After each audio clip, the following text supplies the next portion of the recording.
This is so I can hear them. Okay, got it. Should be good if you put your headphones on. Actually, you need them throughout. Oh, can you hear something? Do you hear the? Yeah. Okay, then Testing, test. Yep. We're good. it should be.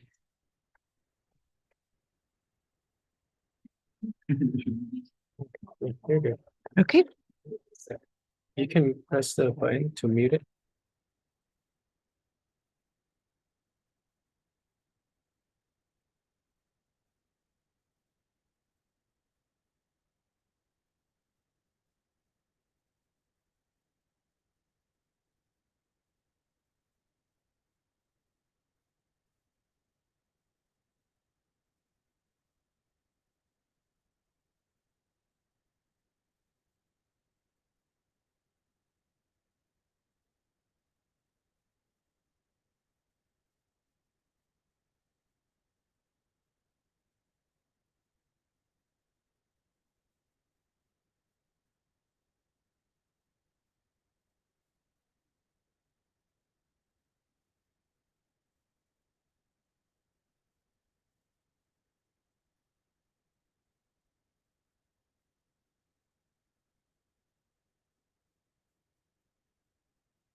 Right, John? Good?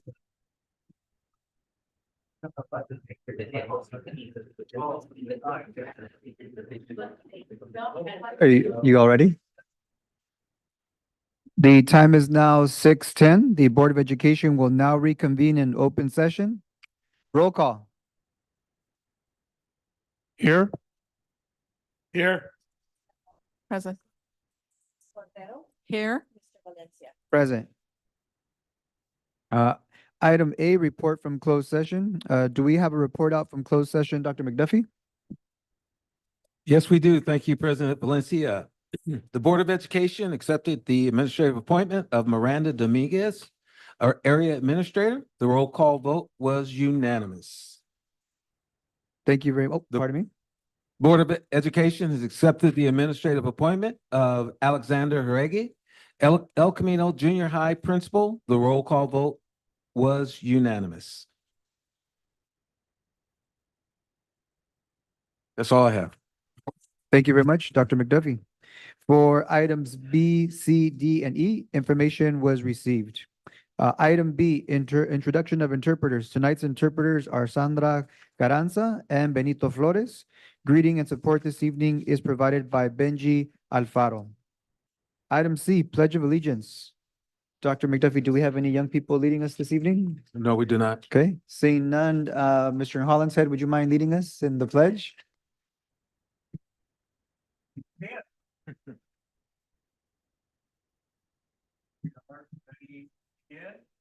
I pledge allegiance to the flag of the United States of America and to the republic for which it stands, one nation, under God, indivisible, with liberty and justice for all.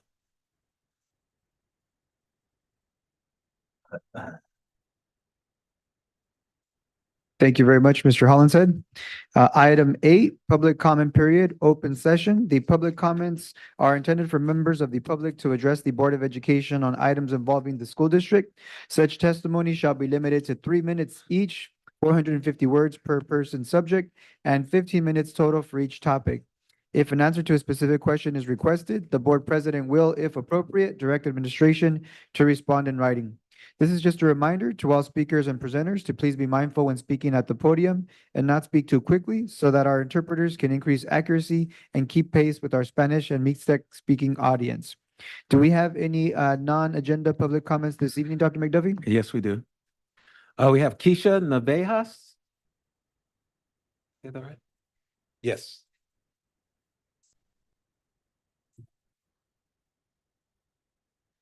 Good evening, board members. I'm here on behalf of Tech Time Communications. My name is Keisha Navejas. We have been a longstanding partner with the district since about 1980. We're eager to reintroduce ourselves to the district and to share with you how our company can contribute to enhancing safety and security within the district's facilities. We specialize in providing fire alarm, security, intercom, and critical communications equipment. And our mission is to ensure the safety and well-being of individuals within the educational environments by offering reliable and innovative solutions tailored to the unique needs of each facility. We understand the importance of maintaining a secure and protected learning environment for students, faculty, and staff. As I'm sure the board is aware, there are several facilities within the district that have failing fire alarm systems that are in desperate need of system replacements. And I'm sure that there's a few going before DSA. We would be honored to have the opportunity to present our offerings to the school board in more detail and to explore how our solutions can be customized to meet the specific needs of the safety and security of each facility. Please let us know if there's a convenient time where we can schedule a presentation, or if you have any questions or concerns you would like us to address personally. We do consultations, and we work with architects and engineering firms to make sure that each facility is receiving what they need instead of being put on a 24-hour fire watch, which nobody likes to do. We appreciate the partnership we've had with the district, and we look forward to collaborating with you to create a more safe and secure environment for each student and faculty member. Thank you so much. Thank you. Cameron Rodriguez. Good evening. Thank you. My name is Cameron Rodriguez. I just want to bring this to your attention as I find it very disturbing as a parent and a citizen of this community. My family and I attended the TK promotion ceremony last week. The principal acknowledged kids who had a 2.0 who had less than 10 suspensions and 10 U's in a 2-year period. Please stand. As he continued to announce kids with a 3.0, no more than 1 suspension and 1 U, please stand, and so forth for the children with 4.0. I myself and people around me were taken for a moment. After the ceremony, I walked over to my son, who was 30 years old, is a graduate of UC San Diego, who attended K through 8th grade in Santa Maria, who says to me, "Do we get participation awards now?" The following day, I called Tommy Kuntz and spoke with the assistant principal, Monica Young. Asked her if I had heard the announcements and acknowledgements correctly. She agreed. Originally, I asked to speak to the principal. He was busy. I asked her who decides the commencement or promotions announcements or sets those standards. She indicated that our school board for the Santa Maria Bonita School District indicates those awards. Mrs. Young then said I would receive a call from the principal, who I have yet to hear from as of today. So I was nearly sick to my stomach to hear that we acknowledge kids now for not getting 10 detentions in 2 years, assuming of their 7th and 8th grade school year, and for 10, no more than 10 unsatisfactory conducts. Again, I have had 3 children come through this district, 2 college graduates and 1 commercial pilot. I have 2 stepchildren, one who was getting promoted from 8th grade and 1 a 5th grader. I will take my kids out of this district. And maybe I'm not educated enough on the new curriculum, but I find that acknowledging for kids who are getting under 10 suspensions for 2 years, that's an award. It's heartbreaking to hear. And again, maybe I'm just not up to standards, but that I'm telling you, each and every one of you, there was a bunch of people around me just could not believe what they heard, is that's how we acknowledge our kids. And literally my stomach was sick for more than a couple of days. And as I stand here shaking a little bit, because it's very sad. I just want to thank each of you for your time, your service on this board, and I hope that you can just address that and whatever needs to, or my phone number's on there if I can be of any participation in any kind of group, or but I just hope that it is addressed in some way or another. And I appreciate your time and again, your service. Thank you very much. Thank you. Francisco Lozano.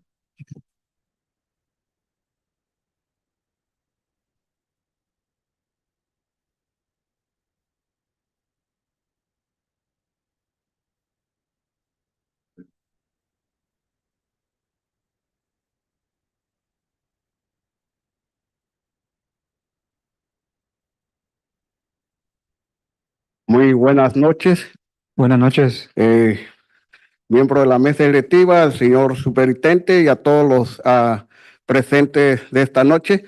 Mi nombre es Francisco Lozano, miembro del Comité de Padre Asesor Mixteco. Hoy quiero hablar de participación de padres, como las juntas sobre el control de fondo local, ELCAP. No hay muchos padres, necesitan involucrarnos más. Es un requisito del Estado. También como la junta de DILAT, como aprendiz en inglés, falta que los directores de escuelas manden padres representantes en la junta al distrito. También necesitamos más intérpretes trilingües. Tenemos 21 escuelas, nomás tenemos 1 en el distrito. Y si no hay intérprete que apliquen, también pagarlo bien. Es un trabajo no pesado, es difícil. Hay que valorar nuestros intérpretes. Ellos son medios de traspasar nuestros mensajes. También este año Fue muy difícil en las escuelas del camino. Nuestros jóvenes le faltan respeto a los maestros, mucho pelea, pero no culpamos a las escuelas, ni los maestros, ni los directores, ni los padres. Juntos busquemos la causa del problema y juntos vamos por una solución mejor para nuestros jóvenes. Gracias.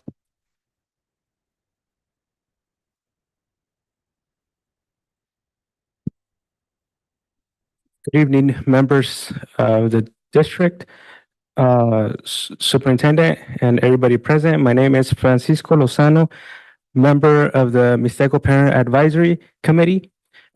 Today, I want to talk about the participation of the parents at the LCAP meeting. There are not many parents. We need more involvement. This is a requirement from the state. We also need more parents at our DLAC meetings with the English learners. The principals of the schools need to send their parents to these district meetings. We also need more interpreters, more trilingual interpreters. We have 21 schools and we only have one at the district.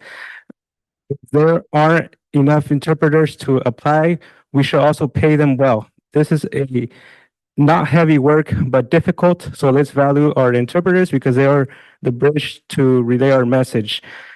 This year, it was difficult at the school, El Camino, for our children.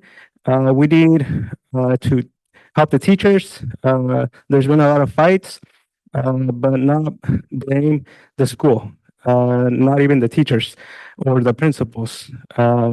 Parents, together, let's help this problem. Let's find a solution. Thank you.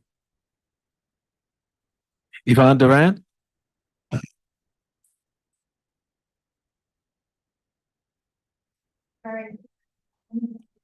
Dr. McDonough, do we have other non-public comments as well? So we can. Yeah.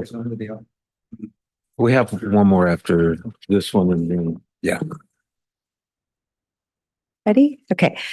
Hello, good evening. My name is Yvonne Duran. I teach fifth grade at Robert Bruce. I've submitted my comments to the interpreters, by the way. I've been an LCAP educational partner since the inception in our district, and then was later on the strategic planning team, where we developed our mission statement. Can I stop you? We're still on non-agenda items. You're talking about LCAP. I know you have two comments in there. I'm sorry, I thought you told me I could speak on LCAP now. No? After we finish with non-agenda items, and you have a non-agenda public comment. Okay. Can I have my time restarted? Of course. Okay, thank you. I'm sorry, I I'm confused I about. apologize. That's okay. All right. I will need to go get my computer because my other one's not printed. Okay, let's go back. I'm still from Robert Bruce Elementary School and I still teach fifth grade. But this topic is about family life classes, about how they were originally intended to be taught and how they are currently being implemented. So our district policy on comprehensive health education says that we're going to provide age-appropriate lessons on human growth, development, and sexual health. I'm also going to be addressing Ed Code 51930 through 51939. I'll email you my comments, which is the California Healthy Youth Act, which says that each school district will provide pupils in grades 7 through 12 inclusive comprehensive sexual education and HIV prevention education. It does allow school districts to offer this program to students who are younger than in 7th grade. And about a decade ago, a group of our very dedicated nurses were very motivated by some of the teen pregnancies they'd seen in the junior high.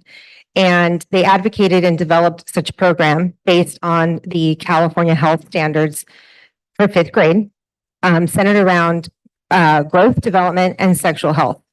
They made 5 lessons that were delivered by nurses to all 5th grade classes in the district. Prior to being an educator, I worked in social services, and one of my jobs was to work with teen moms. So I know all too well what misconceptions teens can have about their own reproductive system and how babies are made. Unfortunately, sometimes in our own district, we've had students as young as in the 6th grade become pregnant. You may be thinking that's a rare case, but I promise if it were your daughter, one such pregnancy would be too many. Like most teachers, I don't. Can you please slow down a little bit for the interpreters? Mhm. Thank you. Go ahead. Like most teachers, I dole out praise, discipline, pencil, and Band-Aids. But as a fifth grade teacher, I also dole out sanitary napkins. And if that made you a little uncomfortable, imagine being a 10-year-old girl who's just had an accident and is mortified that someone's going to notice the stain on her pants. Prior to COVID, the only challenge we really had was scheduling because we didn't quite have enough nurses to pull off this program. We always wanted these classes to be offered early in the year because, as you can see, it's needed. And the information often didn't get to our students in time if we were delivering it in June. This program was so important that during COVID, our nurses recorded themselves presenting the PowerPoints on Zoom so that we could show them in our classes. Unfortunately, even though we've returned from Zoom, this is the third year that we've continued to show the same videos. When I've emailed and made contact with Brian Zimmerman, Rochelle Aziz, or Carolyn Kleinsmith, I get the same answer. We just don't have enough nurses to implement this program. When is the district going to solve that problem?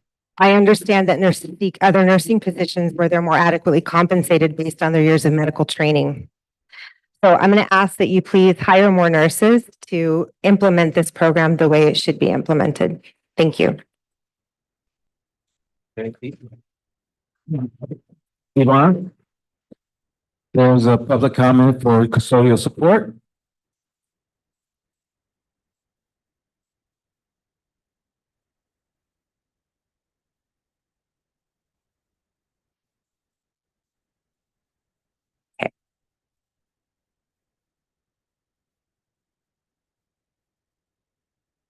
Okay. Are you ready? All right, so today on this topic, it's about custodial support specifically for my school site, which is Robert Bruce Elementary. We have 1,040 students, one tiny cafeteria, and we host the Extensive Service Needs Special Ed Continuum. Lunch begins at 10:45 and goes to 1:15. Our supervision staff is split between the cafeteria and 3 playgrounds, upper, primary, TK, and K. Our population is the largest of all the elementary schools and second only to Jimenez, which includes 7th and 8th grades. Last fall, when I spoke, I came and asked for the additional resources in the name of equity. I asked that you please consider providing greater area administrator support in the LCAP plan. While some other school sites have about 600 to 700 students, all of our elementaries are staffed with 1 admin, 1 assistant principal, and 1 day custodian. I want to thank you, the district and the board, for increasing our area administrator support. Mr. Andrew McLaughlin has been hired. He was originally split between Bruce and another site, and now he's ours full time. And that's had a great positive impact on our site. For example, regardless of what's going on campus, we can have 1 administrator at the award ceremonies to provide that support and encouragement to our students and their families that they deserve, when sometimes that couldn't happen in the past. But today, I really also want you to consider the equity in terms of having 1 day custodian. Our current day custodian, Angel Leva, is exceptional. Not only does he take care of the demanding needs of our campus, but he makes connections and builds relationships with our students. He says hi to everyone all day long. He attends 6th grade promotions. He communicates and wants to know how our students, our staff, and our teachers are doing, and I so appreciate him. But I have to tell you, I'm really worried that he might leave our site, as our other 2 day custodians prior to him also did. One of our strategic goals is the retention of quality staff. And we cannot keep burning out our exceptional staff because we don't have adequate staffing. What this does is it puts an undue burden on those who stay. In the name of equity, please consider allocating additional custodial support during the school day on our site. Thank you. Alma, Brian?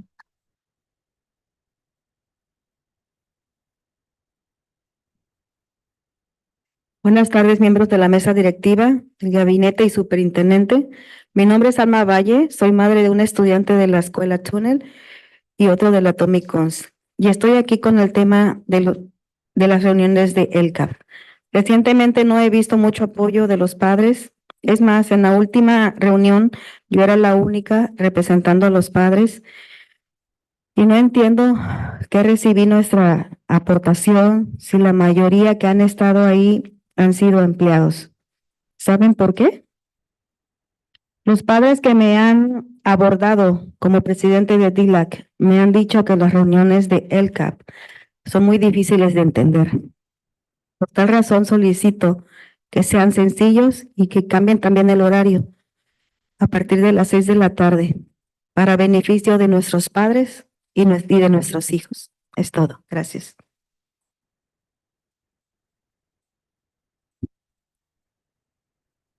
Good evening, members of the board, superintendent. My name is Alma Valle. I'm a parent of a student from Tunnel and another from Tommy Kuntz. I'm here to discuss about the LCAP meetings. Recently, I haven't seen much support from parents. At the last meeting, I was the only parent representing. I don't understand why if our inputs are being counted, if the majority attending these meetings are staff. Do you know why the parents have voted me as DLAC president have said that these LCAP meetings are difficult to understand? For that reason, I ask to have these meetings more simple. And to also change the hour to 6 or later for the benefit of our parents and children. Thank you.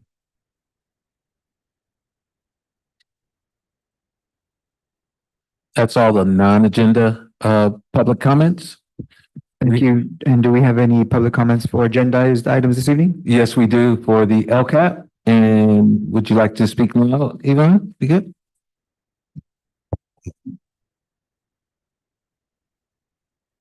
This will be my final encore. Okay. So I am going to speak on LCAP. Like I said, I was an LCAP partner since the inception of the program and later served on the strategic planning committee, where we developed our mission statement, our 4 strategies that have then been developed into our LCAP goals for this cycle of LCAP. In the past, LCAP meetings were held in the evening, provided dinner and childcare, and were well attended by parents, teachers, staff, members of the community, and of course, our board members. As a member of the SMEA Executive Board, I made sure that teachers from all 4 clusters represented SMEA to meet the need to consult with collective bargaining units.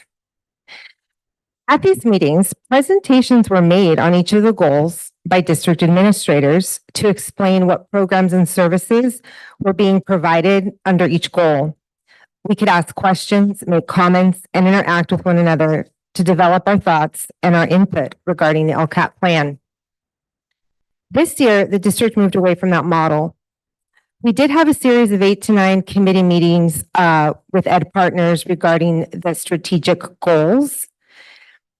And our typical 6 meetings a year were then replaced with 2 LCAP workshops.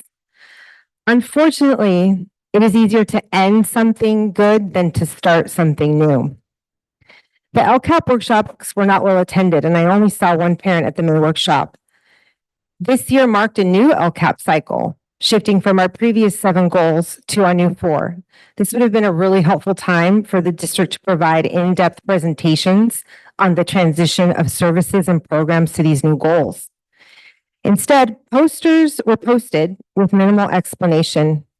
We were asked to give our input, but without the background knowledge or the context, it is more difficult to provide meaningful input.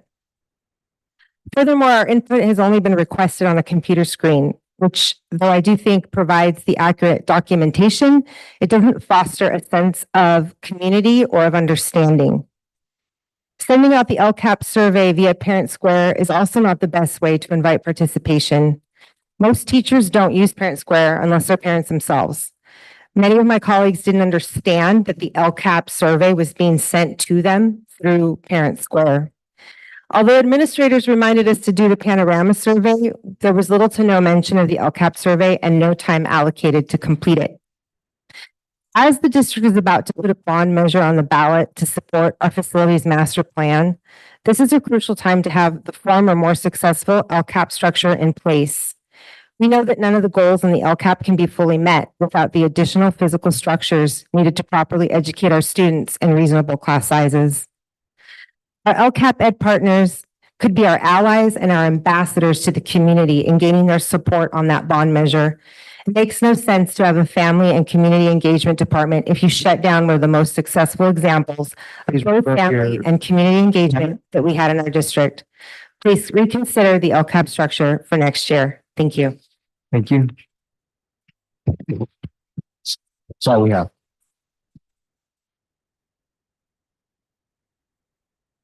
Item 9, approval of agenda as presented. Dr. McDuffie, do we have any changes to the agenda this evening? Yes, I'd like to pull action item 10IB, resolution 2333, and action item 10-1C, resolution 2334 from tonight's agenda. Board members, are there? Can you please repeat the items, Dr. McDuffie? It's 11B, action item 11B. B as in boy, yes, and C. Correct.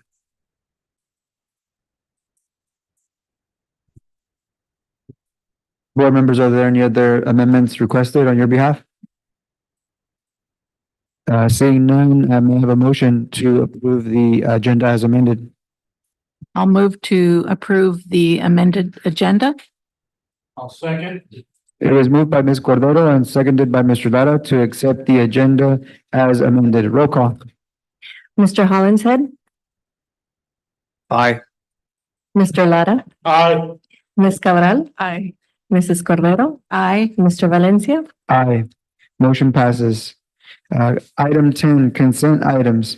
Actions proposed for the consent agenda are consistent with adopted policies and approved practices of the district and are deemed routine in nature. They will be acted upon by roll call vote in one motion without discussion unless a member of the board requests an item be pulled from the consent agenda for further discussion. Items pulled from the consent agenda will be voted on separately. May I have a motion to approve the consent items? So moved. And I'll second. It is moved by Mr. Hollinshead and seconded by Ms. Cordero to approve the consent items as presented. Vote. Roll call. Mr. Hollinshead, Aye. Mr. Lara, Aye. Ms. Cabral, Aye. Mrs. Cordero, Aye. Mr. Valencia. Aye. Motion passes. Item 11, action items. Item A, resolution 23-32, resolution of the Board of Education of the Santa Maria Bonita School District, ordering a school bond election and authorizing necessary actions in connection, Mr. Beecher. Thank you very much, Board President not Hollinshead. That was a year ago. I'm going back in time. I think the first time we talked about this topic, Mr. Hollinshead was the president. But thank you very much, President Valencia. We've been having this conversation for quite a while, 7 months, in fact. And so I put together just a couple of slides with all of the time we've spent on this topic, just to kind of summarize and prepare for a decision. So each time that we approach an important topic like this, we consider our mission statement to ensure that every student flourishes by discovering their passion and purpose, exercising self-determination, and developing the skills to reach their maximum potential through a student-centered culture. And I have our parameters as well up there. Really great guidelines to make sure we're set to make solid decisions. In particular on here, although they're all important as we think about a general obligation bond, obviously practicing responsible stewardship of all of our resources will be right in the center, luckily placed right in the middle of these parameters as we think about the idea of a school bond. In strategic action number 3, we will provide structures and facilities to support inclusive learning experiences.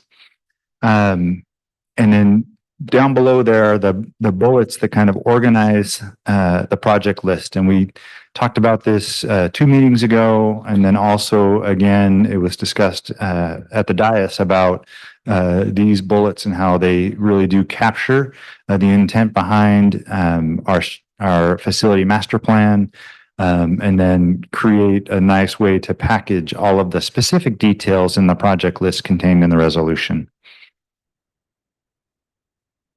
Just as a reminder, all day programming for kindergarten and transitional kindergarten is a high priority for the state.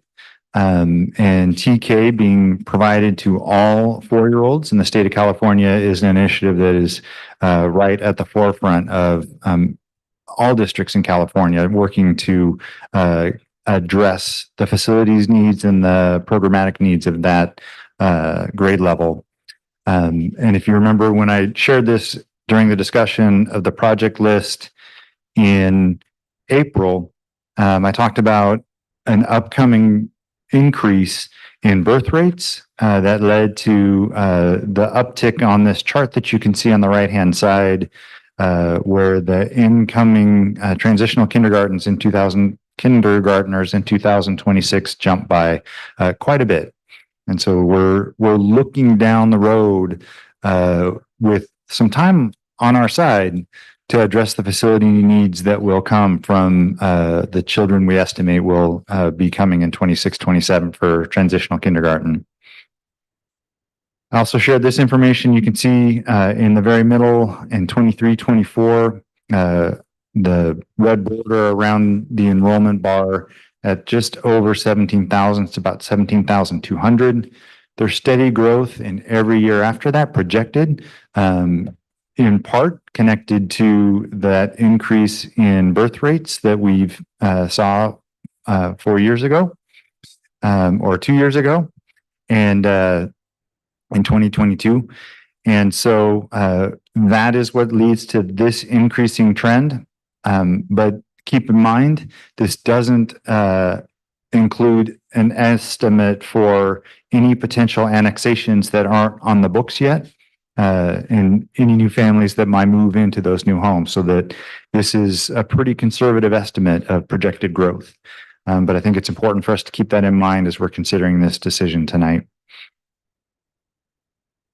So one of the most important parts, if not the center of this resolution tonight and our potential ballot measure, is the ballot question. It's a specific number of words, and it's kind of a run-on sentence, but lawyers get to do that because they make the laws. So to repair, modernize, and construct elementary/junior high school classroom science labs and facilities that reduce overcrowding and support student achievement in science, technology, reading, writing, arts, and math, improve school safety and security, and fix deteriorating roofs, plumbing, electrical infrastructure, shall, here's the start of the question, the Santa Maria Bonita School District's measure authorizing $77 million in bonds at legal rates be adopted, levying approximately $30 per 100,000 assessed value, averaging 5.7 million annually, while bonds are outstanding, with a citizens oversight committee, oversight, independent audits, and all money locally controlled. And the committee I read in there, it's not there. It's not supposed to be there, but citizens oversight, that's the Citizens Bond Oversight Committee. In order to save words, it just says citizens oversight, but the intent is there.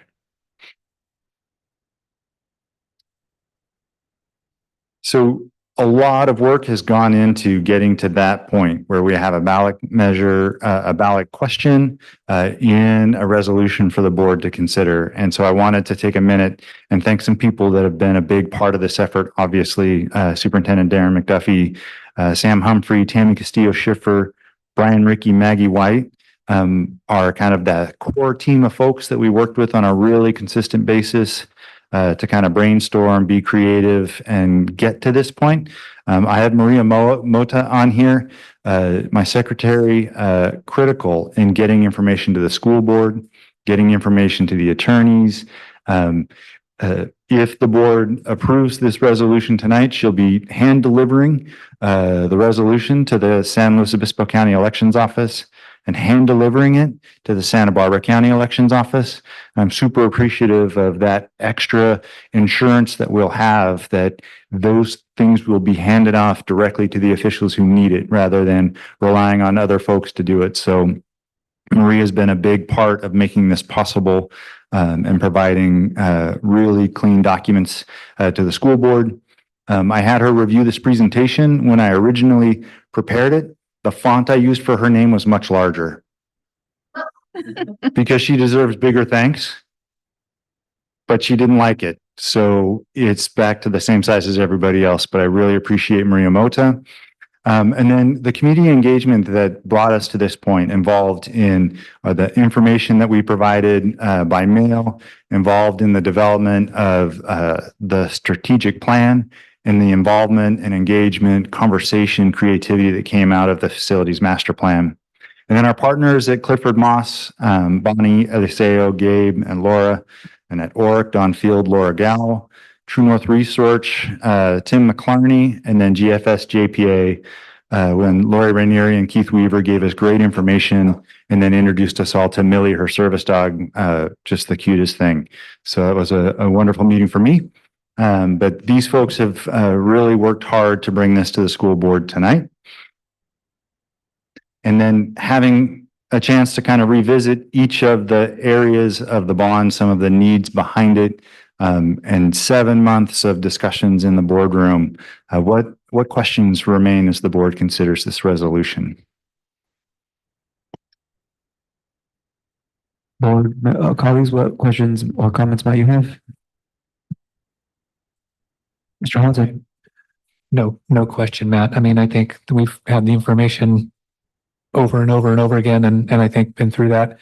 I would just say as a member of the facilities group, that this number is well under what the projects that really need to be done overall came in at, as we were presented with 3 different scenarios, and none of them were this little, if you will.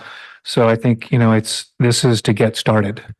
And when you hear what Yvonne has to say, when you hear what some of the other folks have to say on our campuses, it's desperately needed so we can make room for our kids so they can have the best opportunities. Our teachers can have their best opportunity to deliver to those kids and our families. So it's kind of a no-brainer at this point. But thank you guys again. Thank you again for reminding us who all those players were, and yourself for doing all that amazing due diligence and making it a really comprehensive, easy no-brainer to talk about and hear about. Thank you very much, and you're welcome.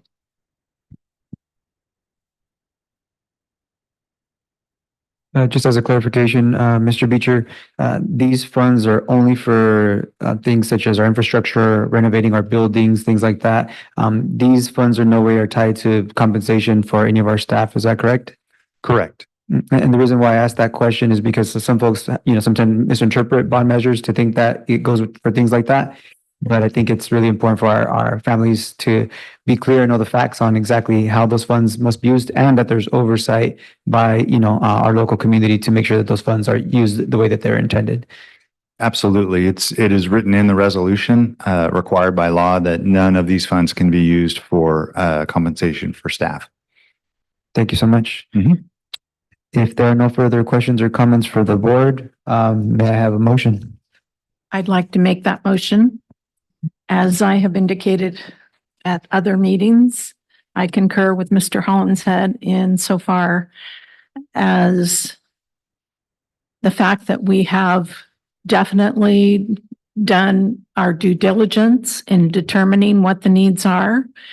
I know it's a big ask, but if our community wants to see our students be successful and continue to thrive we must meet their needs with clean, safe, modernized school buildings that provide them with appropriate spaces to learn and play. So with that, I would like to recommend that the Board of Education adopt Resolution 23-32, ordering a school bond election and authorizing necessary actions in connection therewith as presented. And I'll second. It is moved by Ms. Cordero and seconded by Ms. Cabral that the Board of Education adopt Resolution 23-32, resolution of the Board of Education of the Santa Maria Bonita School District ordering a school bond election and authorizing necessary actions in connection therewith as presented. Roll call. Mr. Hollingshead, Emphatic aye. Mr. Lara, Aye. Ms. Cabral, Aye. Mrs. Cordero, Aye. Mr. Valencia. Aye. Motion passes. Thank you. Item, Okay, I want to see a happy dance. On the inside. On the inside. That was it. You missed it. You recognize it? There was a bounce in that step. item D, agreement with Kenco Construction Services Inc. to provide one on-site DSA project inspector for the inspections of playgrounds and shade structures at 5 school sites. Mr. Beecher.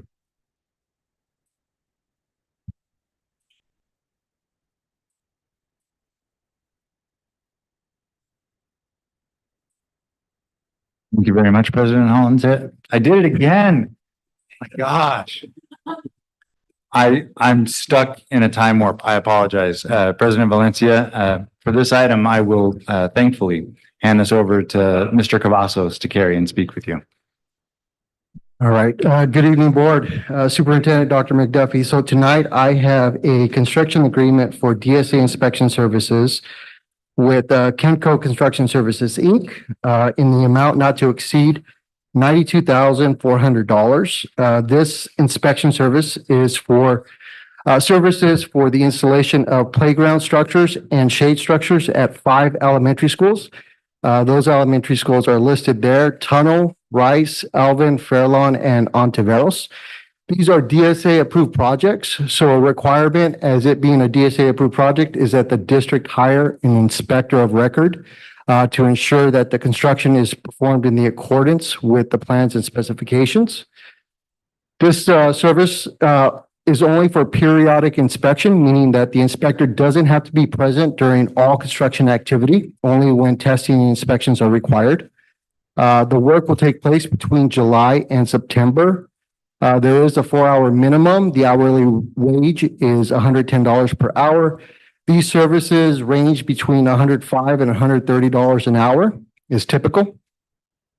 The reason why we're selecting Kenco for these services is because Ken is available to provide these services for the district.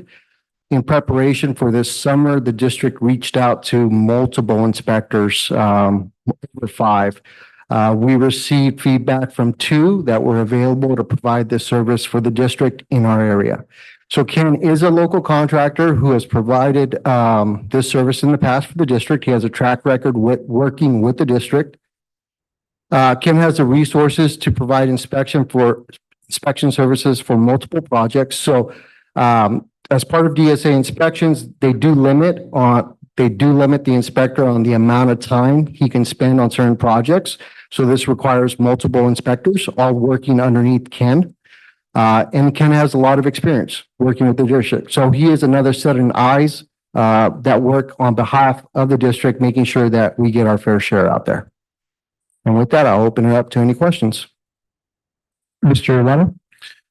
At all, now, they're just inspecting the structures that are there now, or are they gonna be being replaced? They're being replaced. So these are 5 schools that will be receiving new playgrounds at the kinder and the upper grade. Okay, And then we're also going to be installing shade structures at these sites as well. okay, you answered my second question, because I thought both playground structures then will be removed, replaced, and shade structures and whatever they're gonna put down on the ground, the rubber or whatever. Yes. So typically inspection services revolve around making sure that we have ADA compliance, making sure that there's accessibility, fire, life safety, and structural. And so a majority of this inspection will take place on the structural components. So making sure that the footings are dug to the right depth, that Yeah. the concrete is approved and verified. So that's a majority of the inspection for these projects. Okay, well, make sure we have all necessary equipment available. Yes. Thank you. Ms. Cabral? Sorry. Oh, okay. Kenko's not installing the equipment? No, so they're only providing the inspection services. So as an inspector, you have to be registered with the state of California. You have to provide or test and be certified by the state to ensure that you can provide these services. So they're just the inspector. That's all they're doing. We will go out and hire or bid out the installation of the playgrounds and the shade structures. Okay, we don't have those. We have the equipment. We don't have the installers. Correct. We have not bid the installation yet. We just received DSA approval for the shade structures and we're pending DSA approval for the playground structures. Okay. And then I have another question. Why wasn't this put out to bid?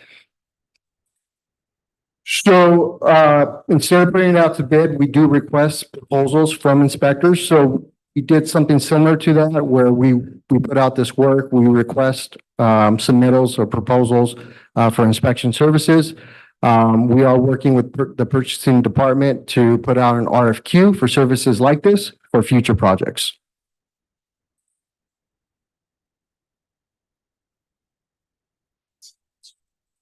And then are these shade structures only for playgrounds or are they for areas throughout campuses?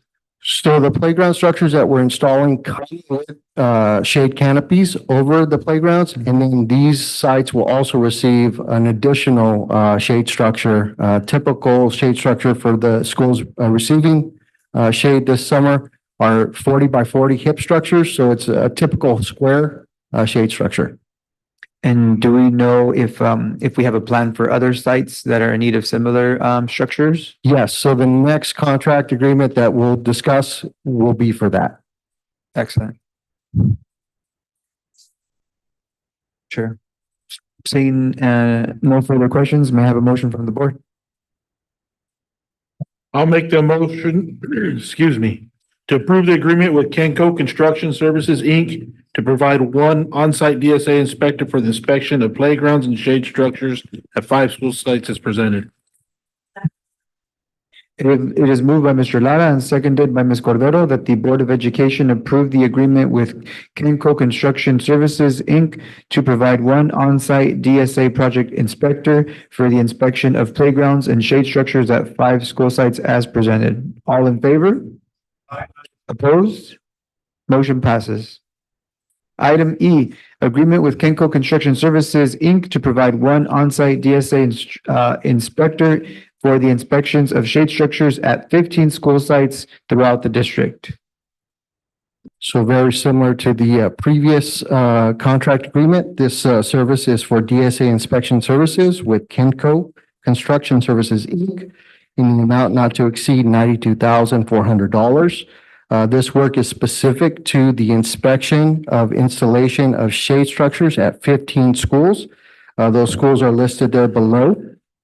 This is periodic inspection. So again, the inspector doesn't have to be there at all times. They will only be inspecting the work that they need to. This work will span between July and September. There is a 4-hour minimum.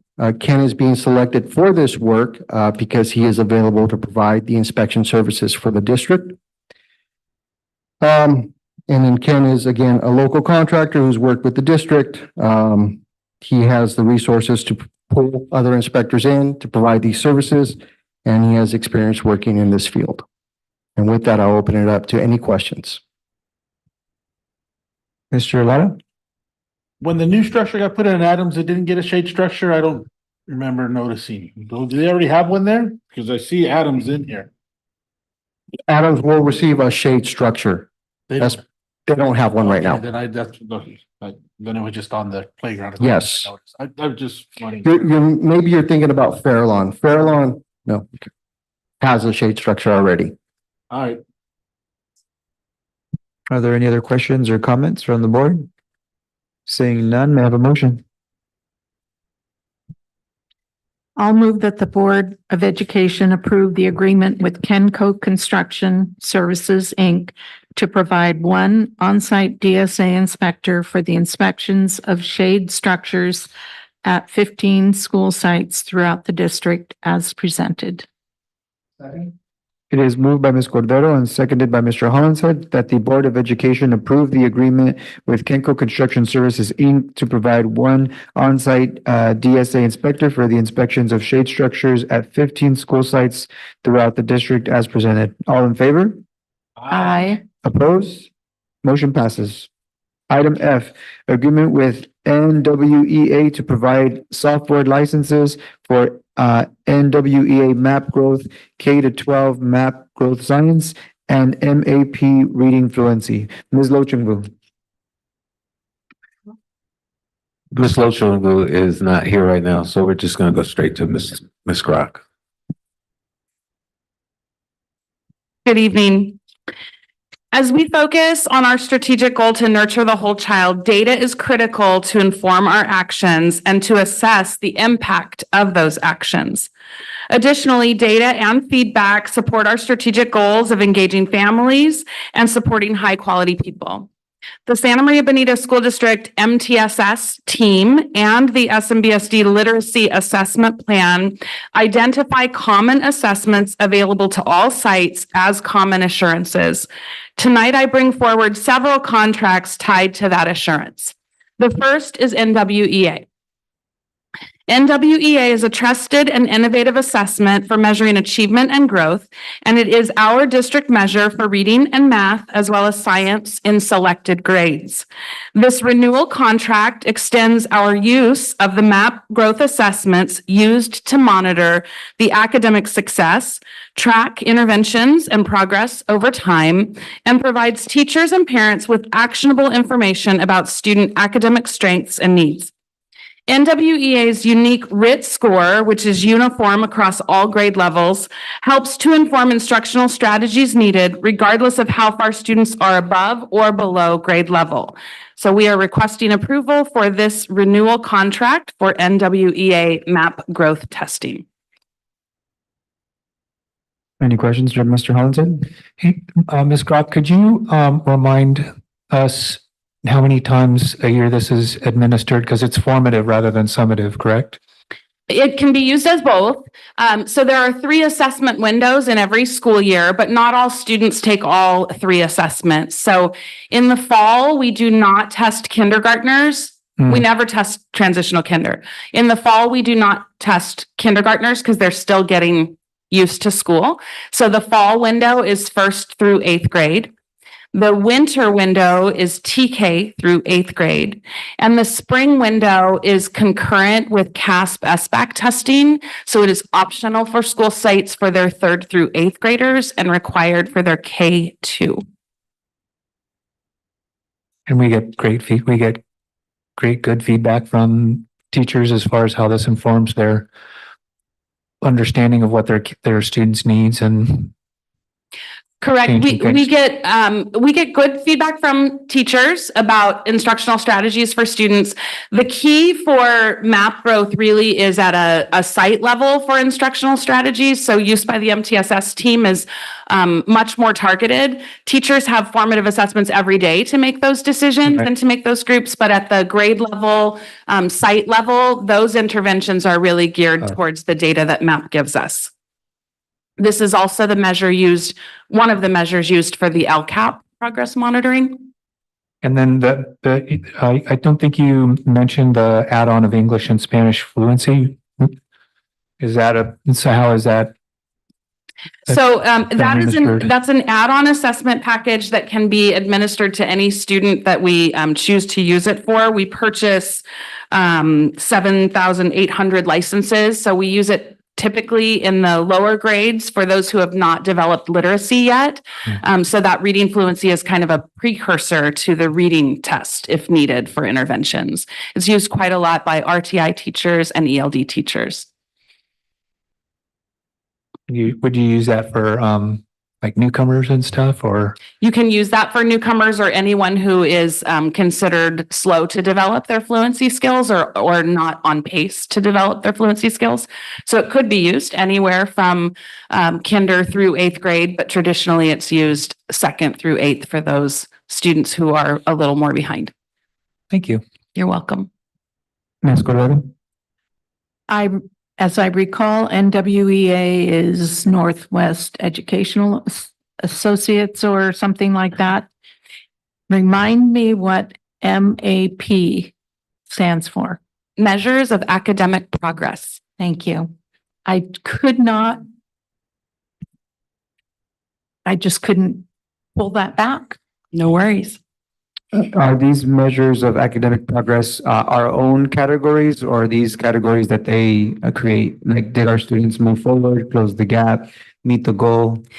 So we use their scoring system, but we have kind of tried to package the same concept of growth, adequate growth and achievement in all of our assessments. So whether we're talking about a student taking the LPAC or a student taking a MAP test or a student taking the SBAC or even a student taking iReady or a formative assessment, we try to speak in that same language so that we are comparing apples to apples when we're talking about the efficacy of a program or intervention that's being used. Are there any other questions or comments from the board? All right, seeing none, may I have a motion? I'll move to approve the agreement with NWEA to provide software licenses for MAP Growth K through 12, MAP Growth Science, and MAP Reading Fluency as presented. It is moved by Mr. Hollinshead and seconded by Ms. Cordero that the Board of Education approve with NWEA to provide software licenses for NWEA MAP Growth, K to 12 MAP Growth Science, and MAP Reading Fluency as presented. All in favor? Aye. Opposed? Motion passes. Item G, agreement with Panorama Education to provide annual licenses for Panorama surveys. So continuing that conversation about common assurances brings us to our Panorama surveys. Panorama is an education technology company that provides a cloud-based platform as a service to enable schools and districts to analyze student and school data, to measure social emotional learning, and to design and implement survey programs for students, staff, and parents or authorized guardians. This is the same platform used by the Santa Maria Joint Union High School District to gather student and family input. So we appreciate the consistency of the platform to support our families in having a pathway to voice their thoughts and needs. At the student level, school counselors, administrators, and teachers have access to student feedback. Feedback is collected in areas such as supportive relationships, engagement, safety, sense of belonging, climate, social awareness, diversity, inclusion, cultural awareness and action, leadership, adult well-being, and professional learning. So we come to you today asking that you approve this renewal for the Panorama Education Survey Platform. Are there any questions? Mr. Hollinshead? Questions, yes, and comment, yes. How many years have we used this so far, Mrs. Crock? I can't say for certain. I believe we started the year before COVID, so Okay, 5. that's a Can't do lot, math. yeah, okay. Mhm. And then is there a means that we've used to assess its efficacy or how well it's serving our students and families? I don't know that we've assessed it in that way. We always welcome input on the surveys, and I think part of what we use to gauge its effectiveness is the participation rates. We have very good participation rates in these surveys. You can see on the board 78% or higher for student responses in all three windows this year. 68.9% response rate from the staff in the fall, hundreds of family responses with each administration. So we feel comfortable that we're getting lots of participation when this is an optional survey. No one is required to do it. We don't like sit them down like we would with an NWEA assessment and tell them to do it. So in that way, I feel comfortable saying that this platform continues to be effective and continues to be used by site leaders and MTSS teams to make decisions about the actions and services that they're offering. This is also one of our progress monitoring tools for the LCAP.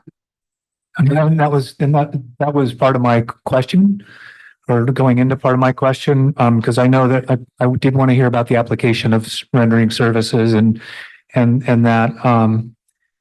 And one of the reasons I was asking the questions is because these are surprising numbers to me, because when I looked in the LCAP, it said that we didn't have very good participation in this particular survey and that we needed to get better participation with Panorama.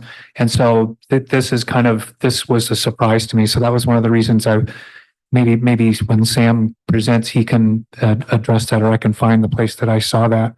But and the reason I ask too is because I know that there are other programs out there that I think are tailored more towards a kind of a full-scale comprehensive intervention, mental health aspect of the whole child kind of thing. And I think using the rationale that the high school uses it kind of is faded faded for me from importance, because I don't see that progression. I don't see that that's been real effective. So I just was curious, are there other things that we've looked at, or we're kind of set with this? So I will share with you that the whole MTSS process has been a 5-year plan, and we're entering next year, year 4 of that. And next year, one of the steps in that MTSS process is to identify one data platform that houses everything and offers filtering and red flags and notification, as well as meeting tracking. So to some extent, I think I would agree with you that we're using Panorama because we haven't moved to what we want to use. And that doesn't mean we won't continue to use Panorama. It may be the platform that MTSS adopts, right, but that will be a team decision. In the interim, we need to consistently have some sort of data. And so rather than providing whiplash where we would look at other programs and then look again with MTSS next year, sure, I think it makes sense to just stay the course for this 1 year of the contract and then allow the MTSS team to do that larger work of finding the system that meets all of our needs, including surveys, including student mental health check-ins, including red flag warning systems. And that is the plan for August to December for a subset of the MTSS team to identify those options and vet them, and then make a decision so that we can migrate the data to whatever platform is chosen to begin August of 2025.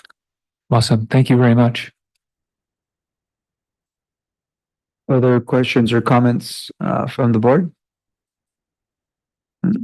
I also, the response rate also caught my attention as well, because it's under 70%. Do you know why that is? So that's actually very high. Nationwide, Panorama tells me that anything above 50% for staff and 25% for families is incredibly solid. So I'm happy with that response rate, but I don't really know where the other 30% lie or why they're not responding. I know at Santa Maria High School, for example, because they've also looked at the response rates not being where we want to be, especially since we're investing, thousands of dollars in this software technology to have access to information. So they actually will block off like a whole period and say, hey, we want the whole school, students and staff, to take the survey during this time, and then continue on with the day's lesson. And I appreciate that level of intention behind it because we know that our students and staff, get really busy with all the responsibilities that they have. So I would like to see, some more, some better rates, if you will, and some time blocked off to allow our staff and our students to be able to do that. So we do block off time in the classroom. In the junior highs, it's during the homeroom period. And in the elementaries, there's the site test coordinator designates a day and the teachers set off that time. But we're very, very intentional about the fact that this is a choice for students and staff to participate. And so if students choose not to respond, we don't hold their feet to the fire or require them to click the boxes. We allow them to make that choice for themselves if they choose not to share. And then for staff, during a staff meeting, teachers are given, the site test coordinators are asked to coordinate with the principal to give teachers time to complete the survey, either during a staff meeting or by cutting a staff meeting short with the intention of giving that time back to them. We don't really have a method to do that for classified because there's no general gathering of classified, but we do allow for classified staff members to complete the survey during their workday so that they don't have to find the time on their own. So we really have worked hard on those areas and we will continue to do that.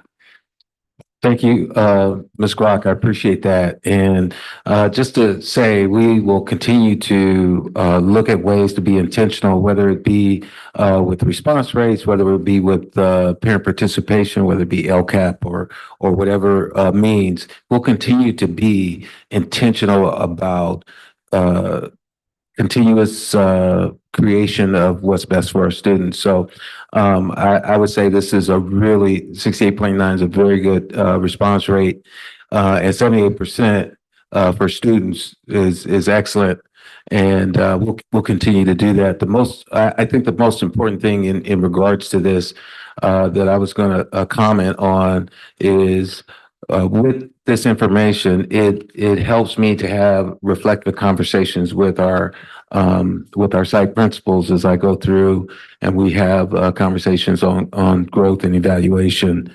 And so it's been really productive, and they from the survey, they see different responses, whether it increases their relationships with staff or the climate on their school campuses. And so it allows for those types of conversations to occur, whether it be Panorama, whether it be any other program. But I think those are key conversations to have, regardless of what program we eventually come up with. It's really how we use that data to make impact on our students.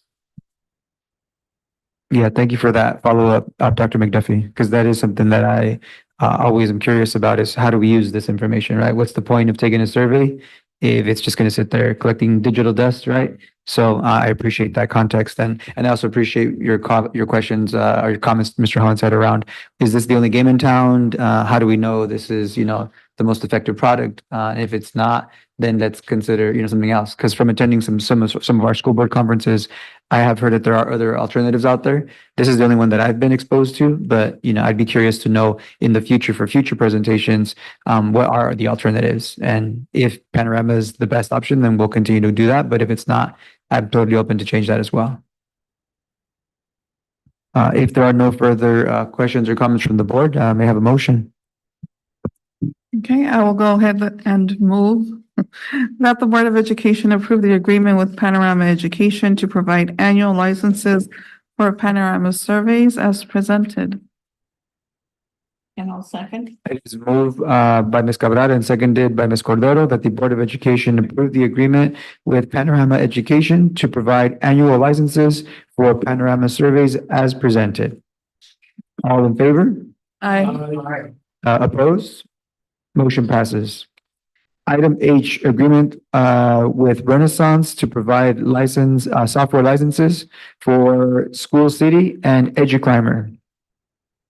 All right, so once we've collected that data from NWEA and from Panorama and from other places, it's important that we have a data housing system. Renaissance is a global leader in pre-K 12 education technology, providing interactive systems that integrate whole child data into a single platform with tools for intervention tracking, effectiveness reporting, and more.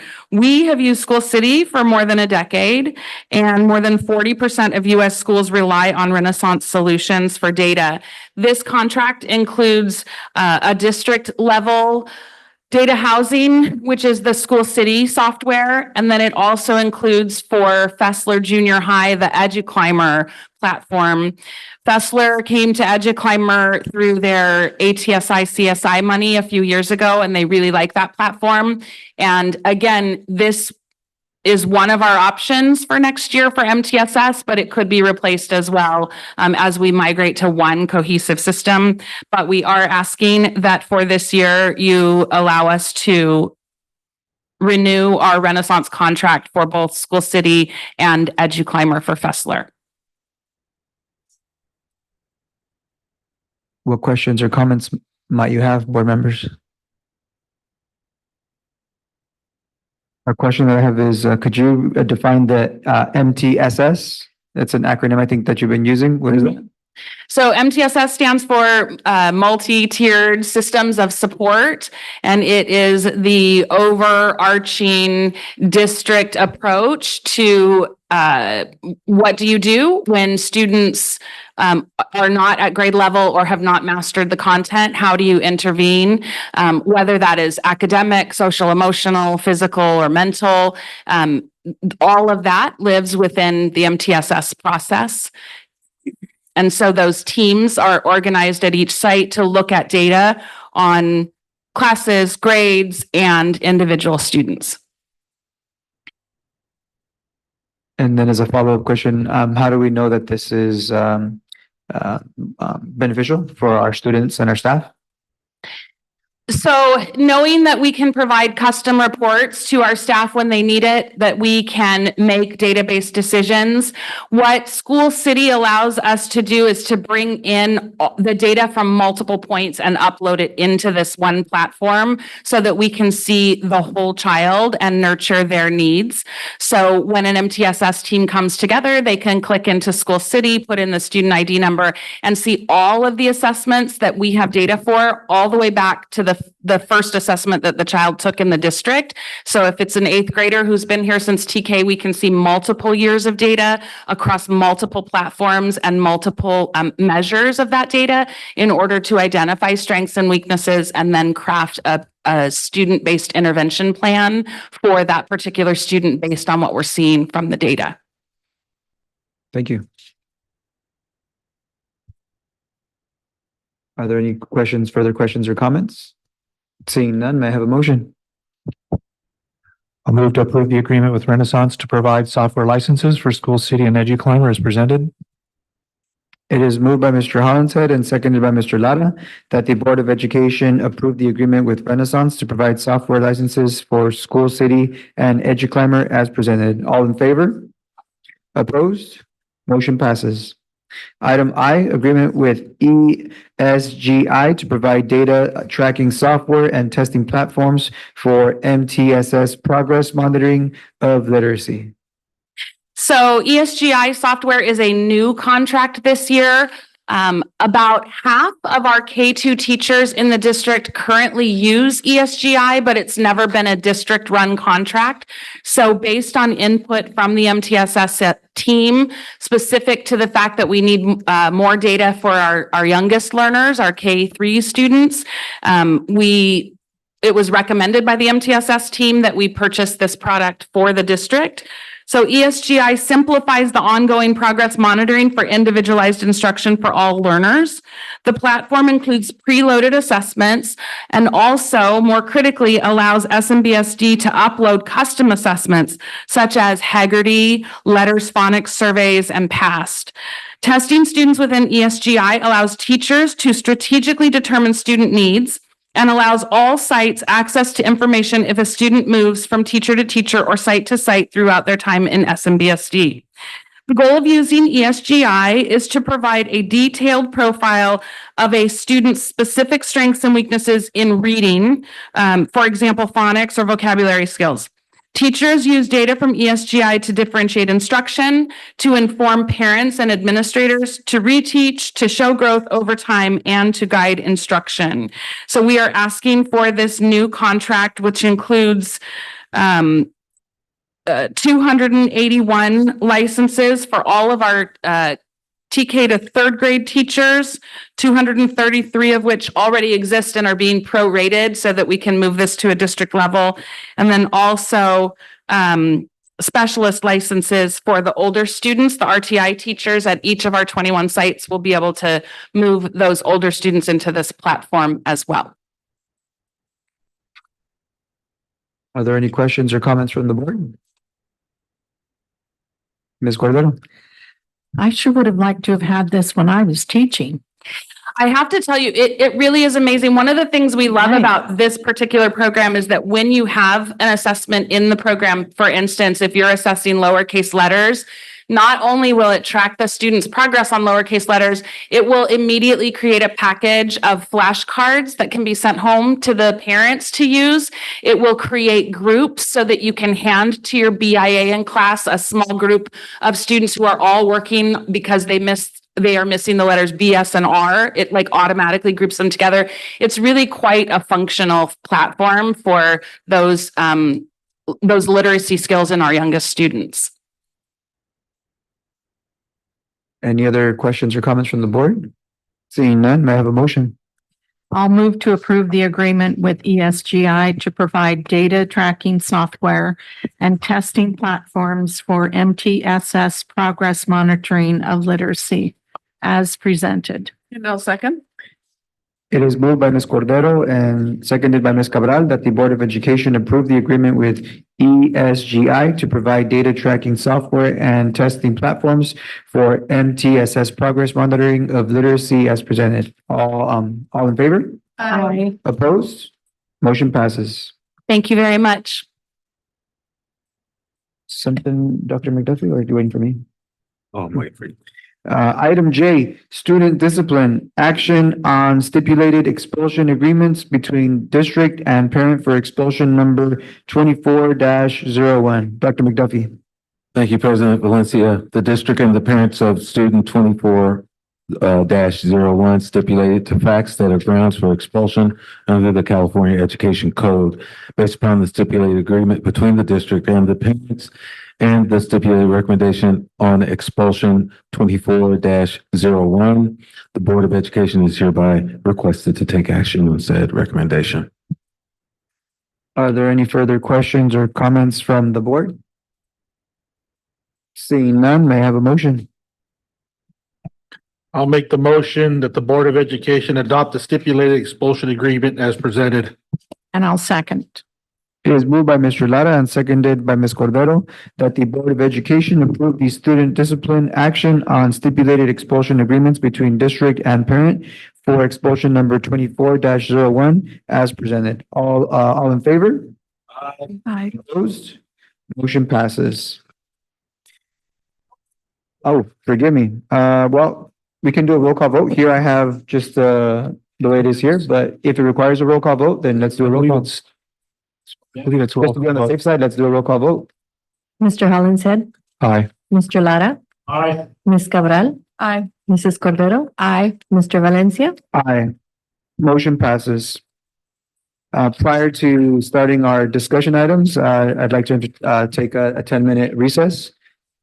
So we will continue in 10 minutes.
Right, the Board of Education meeting has now reconvened. Item 12, discussion items. A, public hearing, local control and accountability plan. At this time, we will now open public hearing. The time is 7:48-ish. No, is that right? 43. Do we have any comments for the public hearing at this evening, Dr. McDuffie? No, we don't. No comments reported. The public hearing is now closed. And the time is, what did you say the time was right now? 7:44. Thank you. Item B, local control and accountability plan, LCAP, and local indicators update. Mr. Humphrey.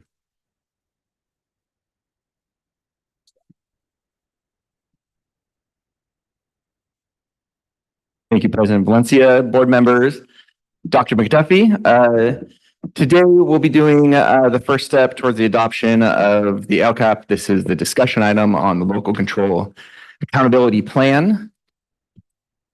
As a refresher, many of you are aware of the 7 goals of our currently approved LCAP, serving over 17,000 students, 21 schools, 2,000 staff members. This is the supplemental funding portion of the LCFF. Transitioning into the upcoming year, we have the opportunity for a new LCAP cycle to have some congruence with the strategic plan, aligning our 4 goals of the strategic plan and all the hard work and input that went into that into the 4 goals of our 3-year investment plan through the LCAP. There are a number of CD requirements in doing so and ensuring we have the supplemental funding. We are past the notice of public opportunity currently, past the public hearing and doing a discussion review. We have this in the hands of our partners over at the county office as there are final authorizers for this. And it concludes with a proposal for adoption before June 30th. We have scheduled for June 26th. The components of the LCAP and the purpose of tonight's meeting is an overview of the most significant components of those outlined here, which includes engaging our ed partners, the goals and actions for us to be able to provide funding, and then the critical components of increased or improved services for foster youth, English learners, and low-income students.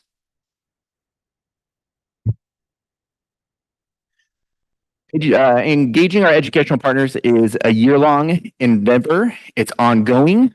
I think the emphasis is that you do not have to call something an LCAP meeting to be able to get input for the LCAP. It's a holistic process.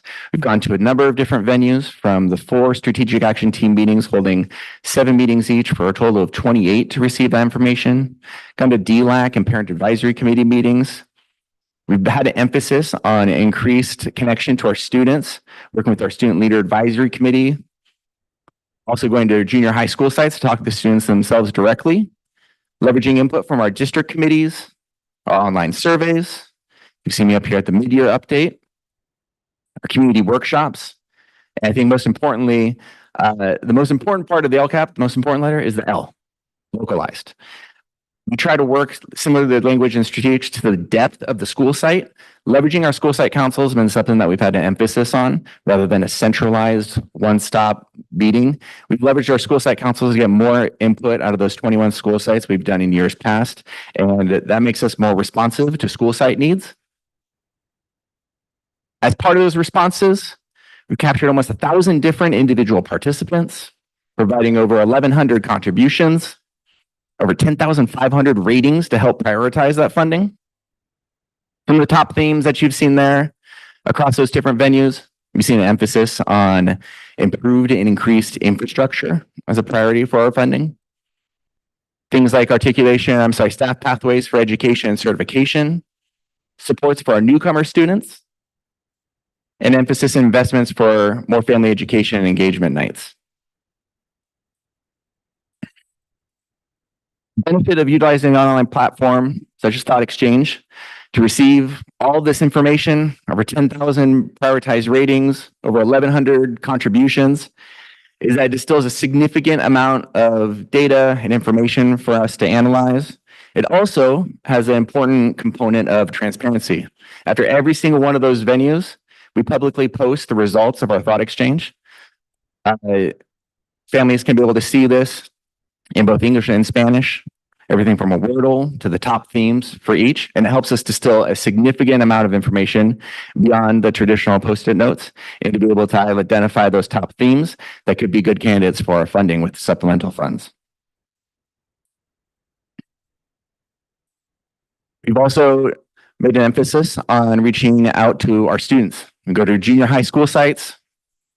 We used to bribe them with slushies and gift cards to pizza. We now bribe them with student materials like colored markers, mechanical pencils, and they've been more responsive towards that. They give us input. They're incredibly intuitive around utilizing the technology. You can see some of their top rated thoughts. We also have now made it an annual tradition to work with the student leadership advisory team. We spend time with them, being with the outline, not just their input for them to be able to see in real time what the priorities amongst the group are, but then we put SMBS dollars in their hands and they're able to allocate funding to be able to reflect those investments similar to our practices here. And that's in alignment. It helps mirror some of those students in that room that are doing that activity might be in your seat or mine at some point. And we'll have a good background knowledge about making those investments beyond the work where everything seems very important. The decision-making is local. The requirements and the work is very much statewide. Our final approvers are at the county office for that. And we have a close partnership with them. We attend all of their workshops and their meetings, a monthly curriculum council, work very closely with them. We're spotlighted frequently in our work and our approach with LCAP. We also attend an annual conference put on by the CDE to be able to talk to state decision makers and leaders about best practices and approaches. We attended this one was in Sacramento. We have the opportunity to join webinars and learn best practices from other school sites and districts across our state and ensuring that our investment plan best mirrors our strategic plan and the investments that we want for our students. An important component of the LCAP is the funding for increased or improved services for foster youth, English learners, and low-income students. That's in alignment with Section 124 of Assembly Bill 130. SMBSD receives $9.6 million in ongoing funding. That funding must be used to increase the number of credentialed and/or classified staff to provide direct services towards the identified students. We leverage this funding for the very important positions of our bilingual instructional assistants, partially funded through this. Our response to intervention teachers and our elementary counselors are all funded because of this money. As received in the annual executive summary provided by Lord Grock and the assessment accountability team. We also have all standards that were met in regards to the 5 local indicators you see there. Those local indicators will be linked and in full detail in your next board update by the end of the week and review for the 26th approval process. Getting into the goals and the actions and services, they look familiar to you because they align with our strategic plan. First one is we will engage families and community to fulfill our mission. You'll notice each one of the goals must be connected to one or more of the 8 state priorities. Action and services here for this goal, you'll also see a commonality amongst them. Those indicate with new or expanded are either new or increased funding based on ed partner input. You also see a significant amount of staffing, important positions like community liaisons and our coordinators in this goal throughout each of the 4 goals. We've increased funding for parent and family engagement. You saw one of the top themes was family engagement and education nights. We've provided additional funding for that. You've also saw and heard for the need for additional translators and interpretation services, specifically for making sure that we have our Mixteco families accessing as much as possible. We've increased the funding for trilingual and bilingual translators and interpretation training as well. And then the technology pieces to continue with those. In goal 2, we will recruit, support, and retain high-quality staff.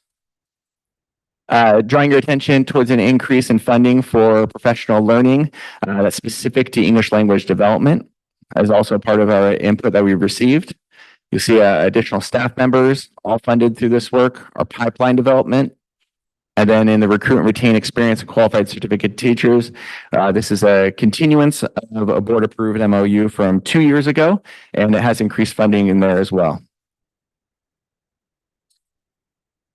To provide structures and facilities to support inclusive learning experiences, this provides ongoing funding for everything from our supplemental programs and materials, the technology infrastructure, and then you can also see increased funding for facilities and infrastructure, another top-rated theme. That's a new addition to our funding and investment plan here for innovative facilities, classroom buildings, and infrastructure, and the potential to reduce classroom sizes.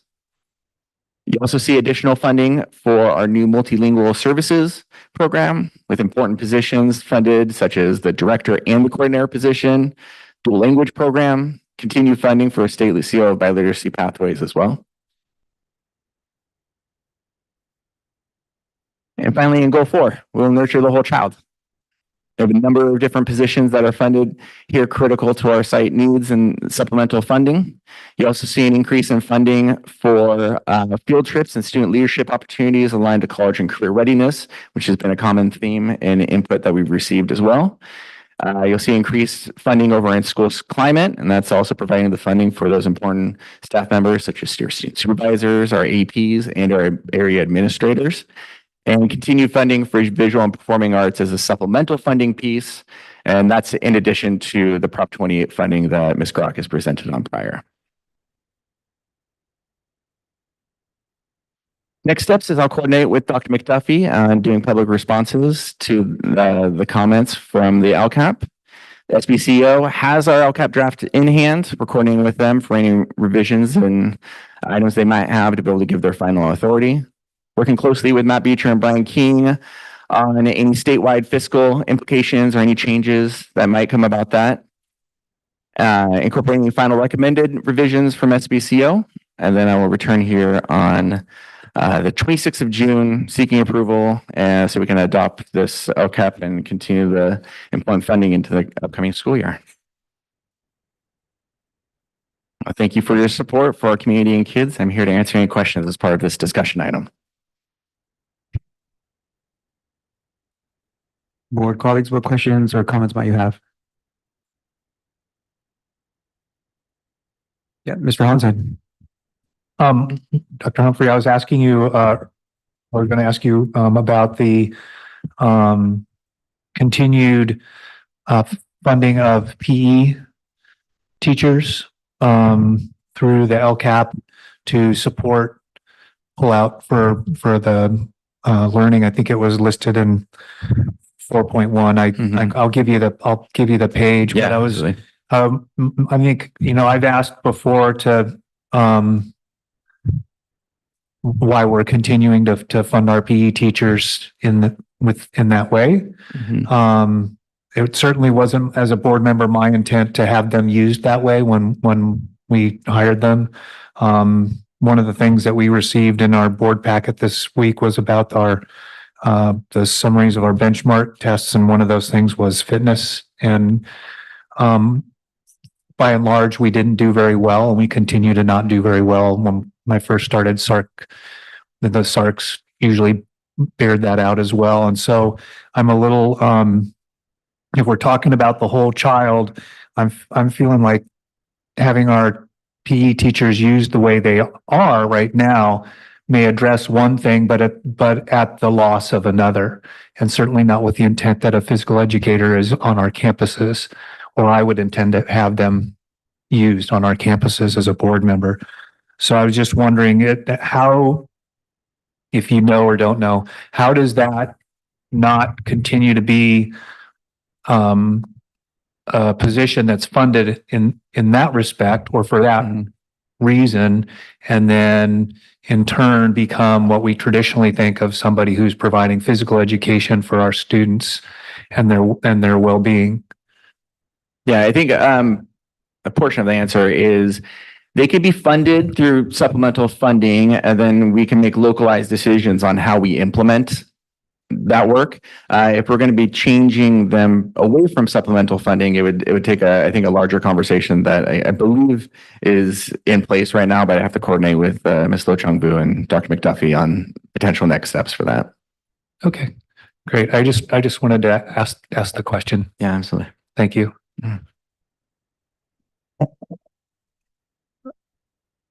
Other questions from the board or comments? Dr. Humphrey, something that I was talking to Dr. McDuffie about was what is the attendance rates of our families, our staff regarding the LCAP meetings? Yeah, so we hold our LCAP input is across all these different venues. I was looking to emphasize earlier that if we're doing this in a holistic approach and we're really getting equitable feedback, districts have strayed from doing a singleton meeting that might be well attended by 50 people, but also aren't reflected of the input beyond that room. We have our LCAP community workshops. I've linked, all of those are in the LCAP draft. You can pull up and it shows the number of participants. I can give you that information directly after the meeting for it as well. And the idea is that we want to be able to go to as many different venues as possible to go where our families are. We've evolved as a district beyond when we originally put in those LCAP meetings. We have a lot more committees now that our parents serve on. We're noticing that a lot of our parents were the same parents were serving on multiple committees, and we want to be able to go to where they are rather than putting another meeting on their evening. But also to say that as that work's evolved, I think there's plenty of room to be able to evolve the way that we want to be able to receive input as many venues as possible. I think that we always strive to get as much input and consultation for this work as possible. I also think we'll be in a different place next year when we have 4 solidified goals, rather than this year in a transitional period, you're trying to get it across all the different input, and it's not as much of presenting on current goals as striving towards the alignment for new goals and input towards that. So I think there's plenty to be able to evolve into next year. And then I'll be able to give you that information on the specific participation rates, and it's linked in the 24-25 update, and it's around page 30, which is the Ed Partner Engagement section. And is that where our families can look to see if how much money is allocated for each of these areas that you just presented now? Is that the document where they would be able to access that information? Yeah, the Ed Partner Engagement section is how we did the outreach for it and then all the responses for it. For the allocations of the funding, each goal has its own section. So it's spread out across the entire LCAP document. And what's the easiest way for our families to access that? We've sent it over Parent Square. We have to provide public notice. So they've had that. We sent that out last week over it. They still have access to it. It's publicly posted on the website. And then if they want a hard copy, they can reach out to our department and be able to pick up a hard copy as well. Okay. And it's translated in English, and we have actions and services and goals in Spanish as well. And then one of the concerns from our family that I've heard is making it like the information accessible to our families, making it understandable. What ideas might you have to help meet that need? Yeah, I think a lot of it is we want to be able to emphasize this tension and the balance between what we're doing with what could be. And I want us to be able to balance that time. I understand the need to be able to have a point of reference for here's the things that we currently have in motion. But I also don't want to stymie. Everybody brings in a unique perspective on whether they've had a child, multiple children come through our system, or they're brand new, or they're a newcomer. And when you start thinking about how to fix what we currently have and the conversation distills down to that, we leave out a lot of good ideas on what could be. So we've tried to have a much more open forum discussion for the purposes of this. I think for next year, we'll be able to present the approved goals that you're saying right now and the actions and the funding, and be able to give progress marking checks points in October, February, May, that balance more of here's what we've been doing, here's the progress marking for it, what's your input on how we could improve or how we could strive beyond outside the box thinking, and get away from more of the open forum discussion. We could have a good balance of both. Mr. Hollinshead. Yeah, I just wanted to compliment you on this more holistic approach. I know as I was on the site council at Miller for 7 years before I started this, we were usually focused on federal monies that we were allocating for the site. And so I think that if we get our site DLAC and site council groups talking about this in their meetings regularly and understanding some of the vernacular, I think they will also then, they're those movers on the site level that will then probably actually talk with parent teacher, associations and things like that. So I think disseminating the information, and some of the vernacular, right? And I think that simplification becomes familiarity. We sit up here and still have to ask what acronyms, what different acronyms mean and things like that. So I just wanted to compliment you on really trying to approach this on a larger, grander scale, but maybe some of what was brought to bear earlier this evening was a lack of understanding that that's where that might be happening, or that it was that they were that those were forums for that discussion. So absolutely, again, as I said, with being on site council and talking about federal funds or funding, the principal or whomever is whatever site person, parent or whomever is leading the meeting can make it understood. Look at this is what we're going to talk about, and start to talk about things in LCAP terms or in those kinds of in that kind of vernacular. And so it starts to promote itself and become more of a community language, rather, like you're saying, and holistic, that rather than but I missed that one meeting that's happening every 3 months.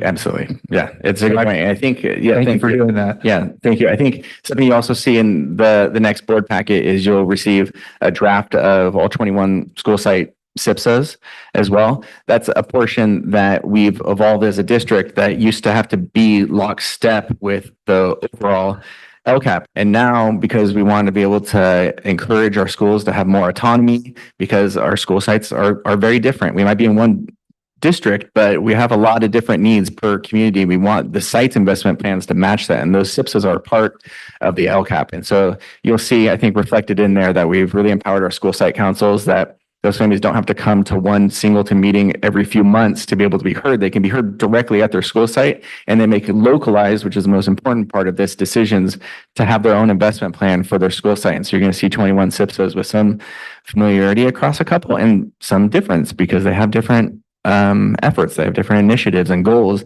that was developed from the most local level of their school site council. And that's been a lot of our coordination. Ms. Cordero? So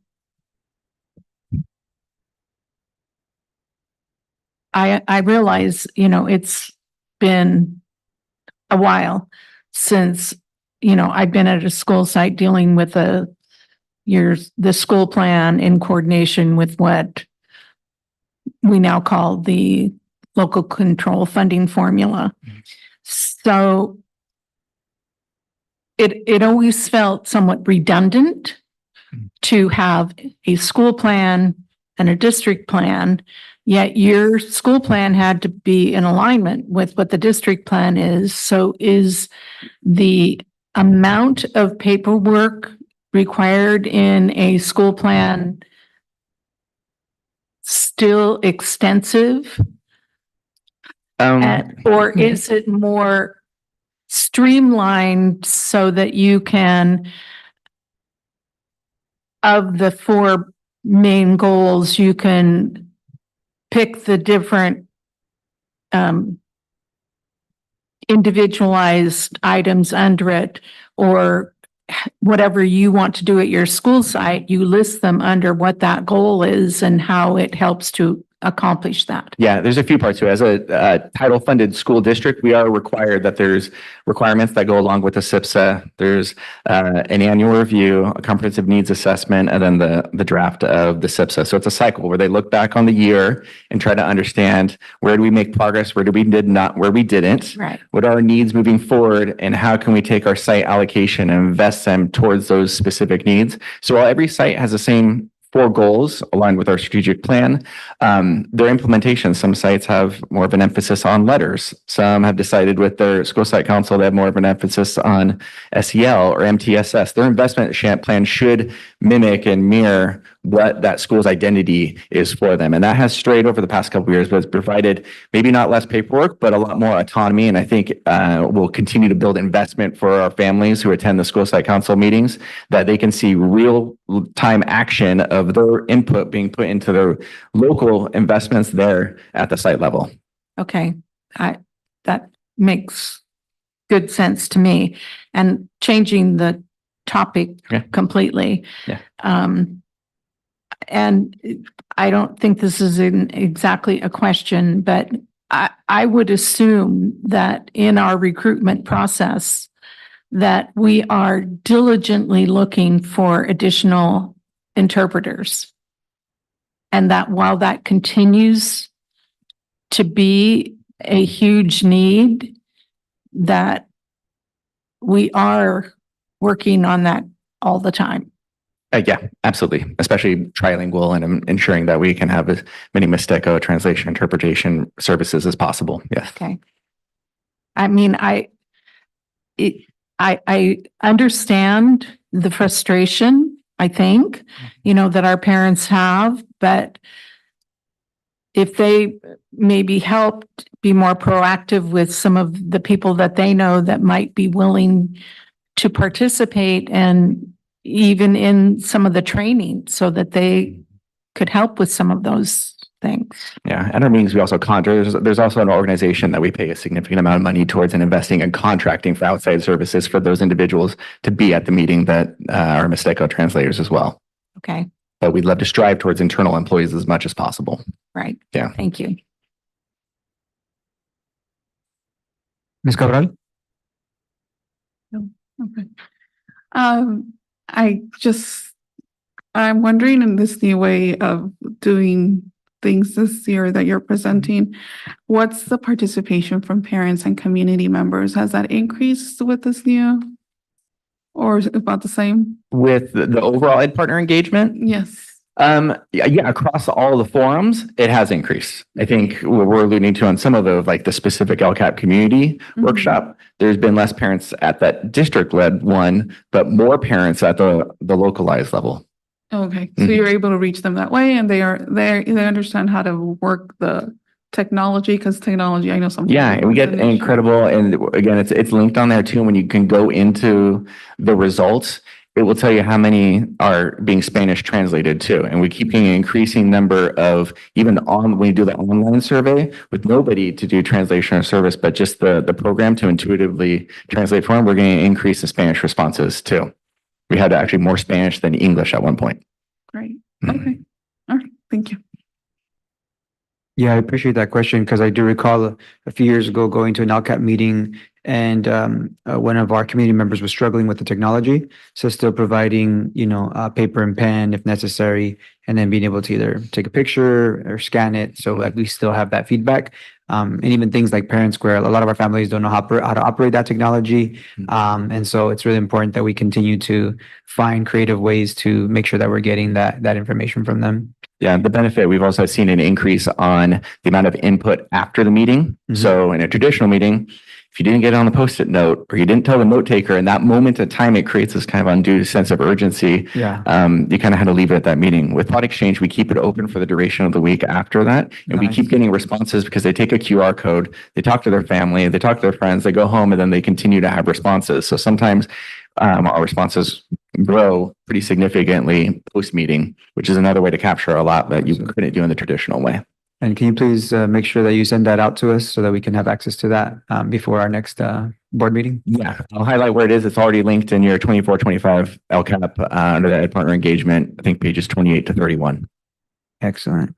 And then our student feedback, I noticed they highlighted field trips as well as better food options.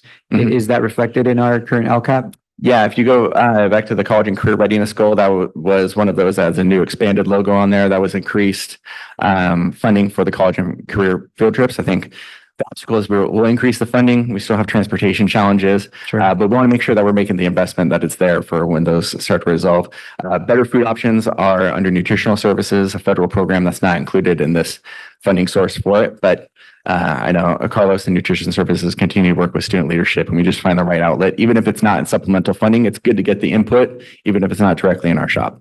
Yeah, absolutely. Okay, thank you very much. Any other questions or comments from the board?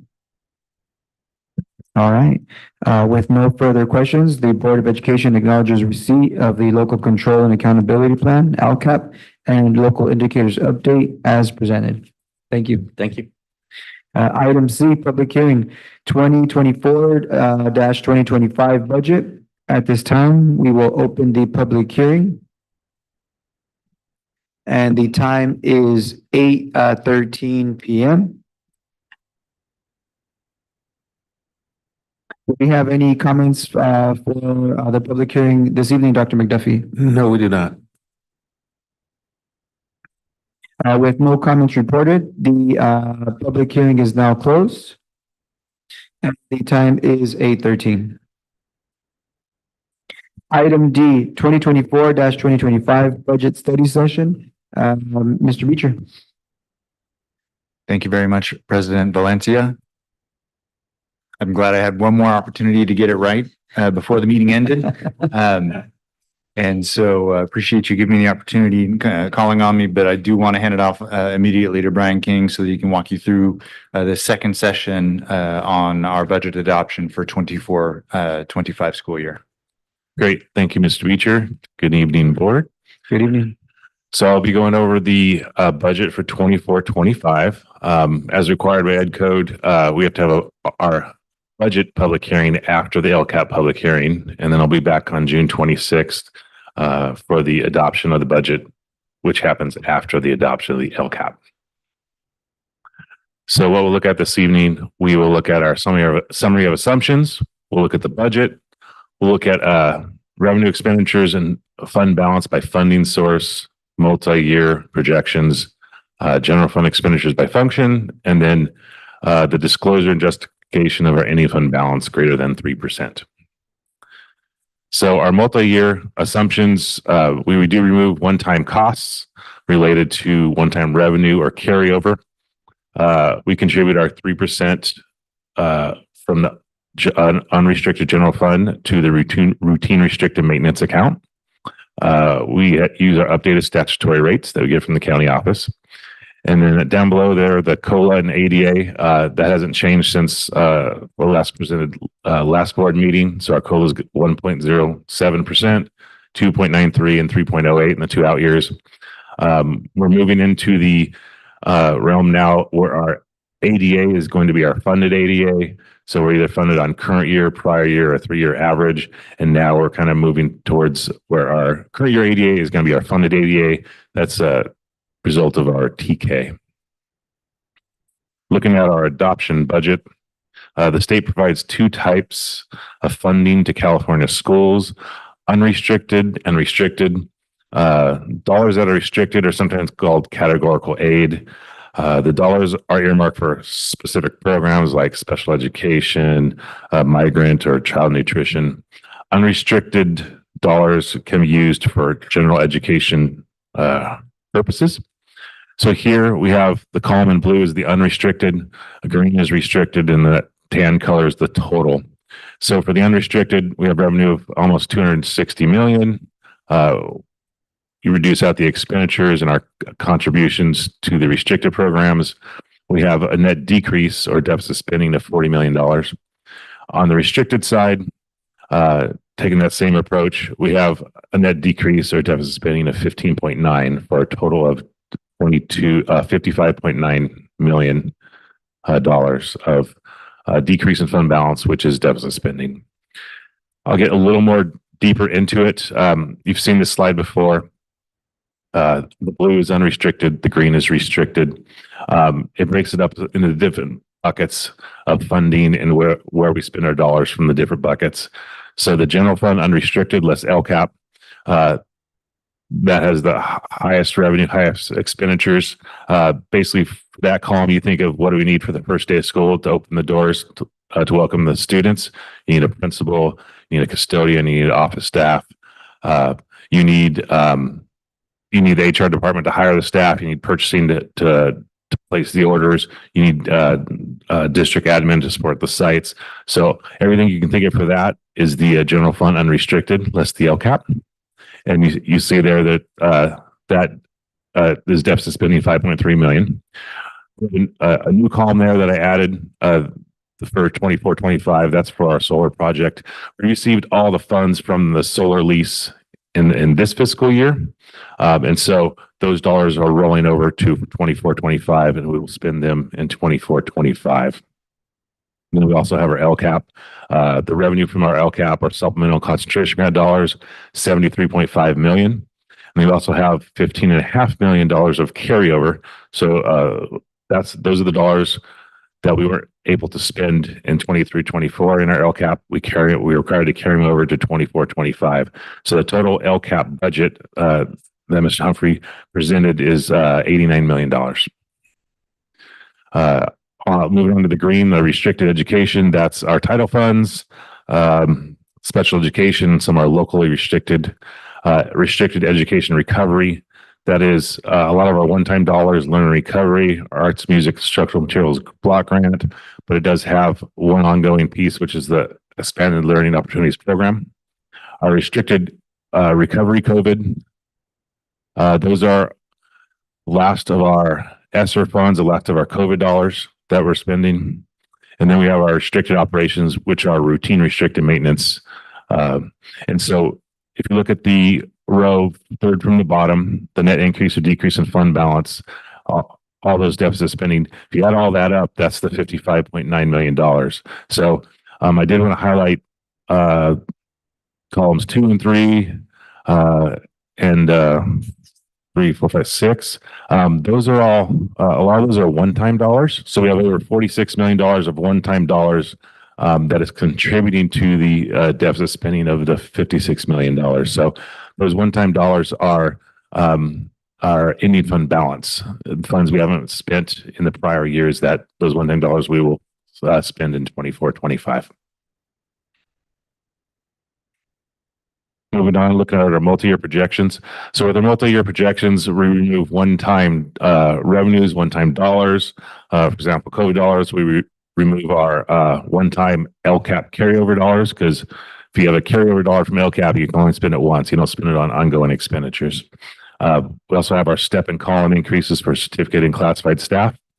And so for 24-25, you see in red the deficit spending of the 55.9. And then 25-26, deficit spending of 630. And then 26-27, you actually have an increase in fund balance of $4 million. So moving on, general fund expenditures by function. Function is the what. So the budgeted expenses that are divided up among activities or services performed, and those divisions are collectively called functions. So of the $340 million of expenditures, we have over 73% are for instruction and instruction related services. That's teachers, aides, principals, front office staff. Pupil services is 8.2%, counselors, psychologists, health. We have our general administrative, that's 3.6. That's the Sousa Center, that's business, it's HR, the board, the superintendent. We have our plant services, 14.2%. That's facilities, custodial, and grounds. Once again, on those plant services, some of those have some one-time dollars in there. And then we have our transfer to other funds, less than 1%. That's to make the payments on our COP debt. So moving on, program support, general fund impact.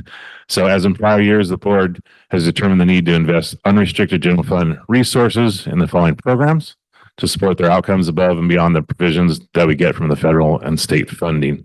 So the first two lines are federal special ed and state special ed. We can move expenditures between federal and state special ed expenditures to fit our needs. There's big changes there. So what this is a contribution from our general fund unrestricted into these restricted programs to meet the requirements, to meet the expenditures that's needed for those programs. So, but if you combine the federal and state programs, the change from where we're going to end up for 23-24 to what's in the 24-25 budget, you'll notice the federal state special ed, there's a change of almost $6 million. It increases. the state special ed decreases by 6.8. It's kind of, we can choose where we pull the expenditures from our federal or our state sped dollars. So when you add those two together, that's just a decrease of 937,000, which is a good thing. What that decrease is at adoption budget for 24-25, we budget all of our vacancies for special education. Like we're starting on July 1, we're going to have all those filled. But then as the year goes along, we can't fill them. So we move to our contracted outside services for some of the aides, some of the teachers, and for example, speech. So if we can't hire them, we find a different way to get those services. They cost more. And so as the year goes on, we move them from our people, our employees, to contracted outside services. The routine restricted maintenance, small change of 300,000. And so for a total, for 23-24, we'll end up about 43.2 million, and 24-25, 42 million. So it's a decrease of $1.2 million. And so that is a good thing. So moving on, almost done here. Disclosure and justification of any fund balance greater than the State Board of Education's designated minimum reserve. It's a lot to say, but basically starting back in 15-16, we're required to state that if we have any fund balance greater than our minimum reserve requirement, which is 3%, then we have to, at a public hearing for the budget, state these three things. What is your minimum reserve level? That's 3%. What is the dollar amount above your 3% reserve requirement? And then why? Why do you have more than the minimum required? And so that's what this is. I'll just go down column 24-25. So we have our total assigned and unassigned any fund balance of 26.1. We subtract out our 3% of 11.7. So we're left with 14.3 to substantiate. So down below is the reasons why.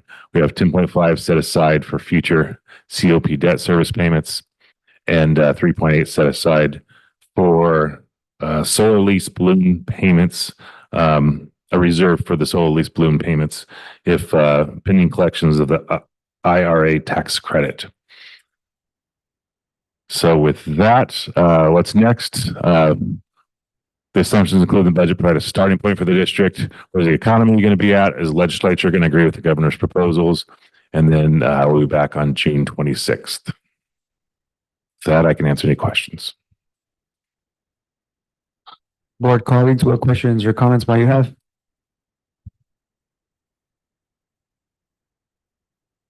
So in a nutshell, how would you describe our fiscal health to your average layperson in the community if they ask?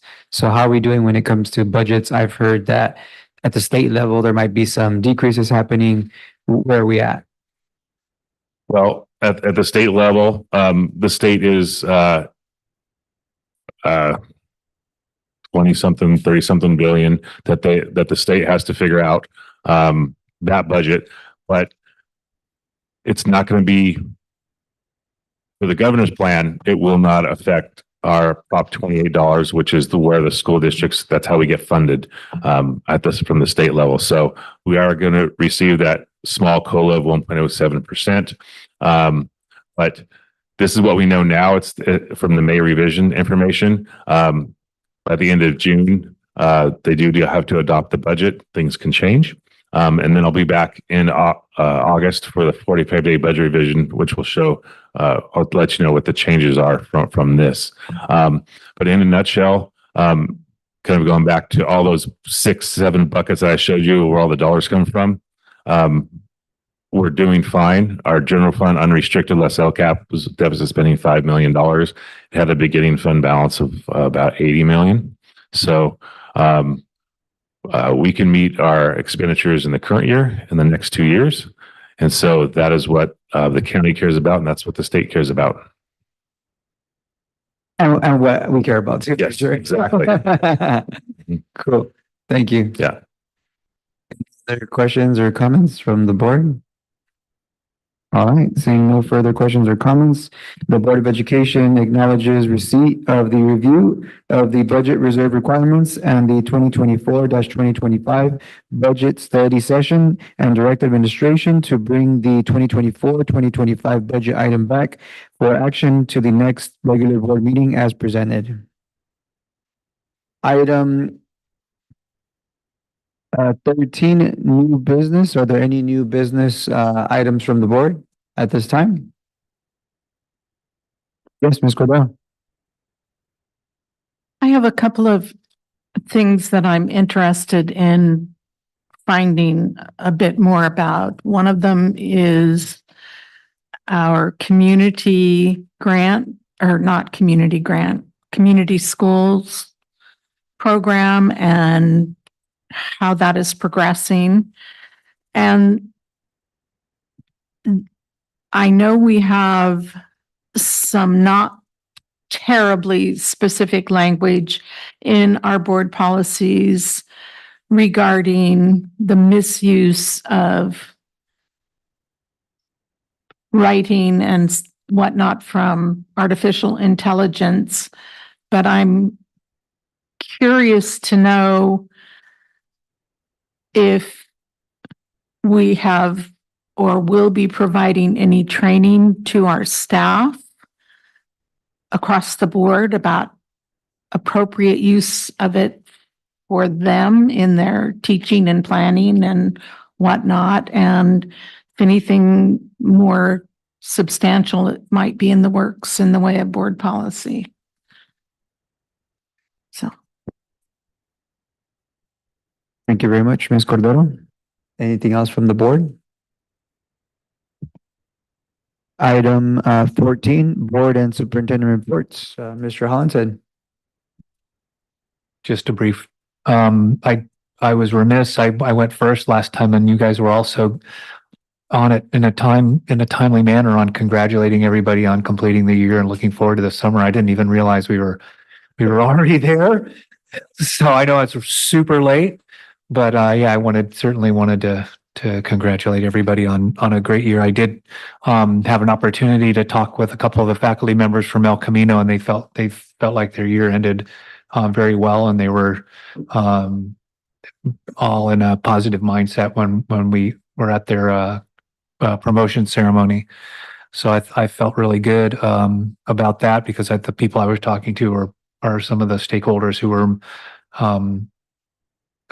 very vocal and also have been there a long time and had some concerns. So that was good to hear. But yeah, other than attending those wonderful ceremonies, there was one inspirational. Well, there were many inspirational folks there at each of the ceremonies. I was at Santa Maria High and we did Ariana's first and then El Camino, but there was a young person that was in the class that was promoting at Ariana's that had gone through Fitzgerald, gone back to Fitzgerald, but then had done all the required or fulfilled all the requirements and really wanted to be a part of that group and had been there for the second half of the school year and done really well and was part of the promotion ceremony. So I felt like that was really inspirational. I know we draw a lot of inspiration from the kids that receive their cords or their different recognitions for academics. But, I think that kind of resilience and perseverance and hope is really also emblematic of why we're there. And so that young person for me was probably the most inspirational thing. And I did want to also recognize that we had, excuse me, Dr. McDuffie, correct me, 160 recipients of the 189 recipients of the Pathways certificate of biliteracy pins and sashes. So those, as it was explained to me, those students will then also have the possibility of taking the AP Spanish test. Once they get to the high school, they're well on their way to the state seal of biliteracy. And they also will have counseling services, school counselors to help them get on that pathway and have their academic schedule set for that. And that was really great to see how that's continuing to blossom and grow with our kids, and it's an important one. So I made sure to compliment each of the recipients that I saw come across my part of the stage on that. But yeah, no, I thank everybody for their reports and their hard work and presentations tonight. That's it. Thank you very much, Mr. Hollinshead. Mr. Lara, anything for you? All right, Ms. Cabral? I don't have anything else to report except the graduations. I attended Bessler. And Tommy. Tommy. Okay. You looking at me for any help? Yeah, like, you know, like Tommy Coons and Fessler, and congratulate them all and the performances. So we had, and Jimenez too. Two ladies that sang at Jimenez, one at Jimenez and the other at Fessler, and they did very good, especially with the crowds. And the student speakers were great. So yeah, congratulations to our promoting class and happy summer. Ms. Cordero? I will just comment on the promotion ceremonies that were held at Santa Maria High School. Were very nice, very well attended.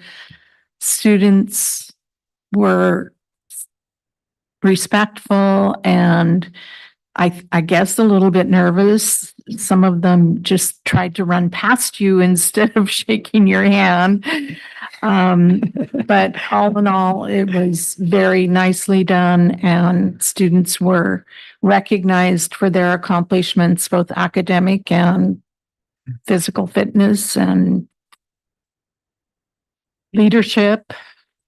Trying to think of all the different categories, but they were very nice. And just the week before, the after school programs had kind of a family fun event after school where parents could join their children and participate in a variety of games and fun activities that seemed to be pretty well received. So I hope everyone has an opportunity to do a little bit of relaxation, rejuvenation, and put this year behind us and refocus on what lies ahead. So thank you to everyone. Mr. Hollinshead, back to you. No, yeah, sorry, back to you. No, I just wanted to echo that. Thank you, Mrs. Cordero. I did mean to mention that I went to Miller to have that same experience with the after school family celebration, and it was outstanding. There were an enormously large number of third and fourth graders there, but they were all so engaged, not only with their parents and what they were doing but I mean, you came up and talked to them and they were on it, everything, talking to you, really composed and relaxed. I mean, there was a sense of ease and trust about them that was really, really cool. And I felt really good about what the YMCA had done, at least for this year at Miller. So if that's any indication, they did a really nice job in our partnership with them this year. Thank you very much. Last month, we as a board passed our resolution honoring Pride Month in June. So I wanted to take a moment to honor our students and staff that identify with the LGBTQ plus community. And I had the pleasure on Sunday of attending a community event here at the Fair Park. And it was wonderful. It was wonderful to see some of our staff members there, community members, local agencies. There was a lot of table booths with wonderful resources. And it was just great to see our community come together and in honor of Pride Month. And it gives me great pride to be a part of this community, a community that embraces diversity, embraces inclusivity, And we as a board also set the tone for that, right, of what's expected in our community. So I'm proud to be a part of a board that honored that. And I also wanted to thank our staff and our students and our families for the graduation ceremonies, promotion ceremonies, excuse me, and it's one of the biggest days in the lives of our young people. So it's definitely worth, making special. And in that spirit, I did notice when I was at Jimenez, one of our young people, they had their cultural sash taken away and they weren't allowed to wear that sash. I've spoken to Dr. McDuffie about that already to ensure that each site understands that, we actually support that. We encourage that because we know that there is a profound connection when our young people feel proud of where they come from and their academic achievement. But unfortunately, at Jimenez, one of our young people had their sashes removed and weren't allowed to wear them. And we did have a community member say, "Hey, like, what's going on?" We understood that this was allowed, but for some reason that was not allowed at Jimenez. And so I do want to remind our school staff that is allowed and that it's of no hindrance to the ceremonies. In fact, it only adds to it. I myself, wore my cultural sash that represents my indigenous Mexican heritage. And, the compliments from the families were like, "Wow, that looks really beautiful." But it did hurt to see that a young person at our celebration was not able to also, have that sense of pride and that sense of representation for their families and the sacrifices that our families make for our young people to be able to continue their education. So I've had conversations with Dr. McDuffie about this is a good time for us to honor all the things that went well in the celebrations, but then also what can we do to make them even better? And one of the things that I did see that took place at Jimenez at all the other junior high school celebrations, Arianas and El Camino, was the ceremonies were in English and in Spanish. So it was wonderful because that makes it accessible to many of our Spanish-speaking families. And I think looking in next year's ceremonies, promotion ceremonies, if we added an indigenous component of an indigenous language like Mixteco, I think it would only further enhance the celebrations. So that's something to consider as we look to make next year's promotion ceremonies even better. I also wanted to thank you, Mr. Hansed, for bringing up the work happening at El Camino. I read through some of the feedback that we got from staff regarding the work of Dr. Rios and his team. And it's outstanding work from what I saw, just the mindset work, right? Yeah, challenging all of us as school leaders to think about the way that we view our young people. And are we looking at them through a deficit lens or through an asset lens? So the way we talk about them, the way we talk about their families, in the past, when young people were not successful in school, their culture would be blamed, their families would be blamed. But very rarely did we take a look at ourselves as an institution to see what are we doing, to make sure that our young people believe in themselves and do well academically. So I appreciated the conversations with Dr. McDuffie because I know that that's something that's really important to us is all of us ensuring that we have the tools and that we challenge our own prejudices sometimes, or our own blind spots when they get in the way of our progress with young people. And so that's some lifelong work that I'm doing as an educator and as I reflect on making my practice better for our young people.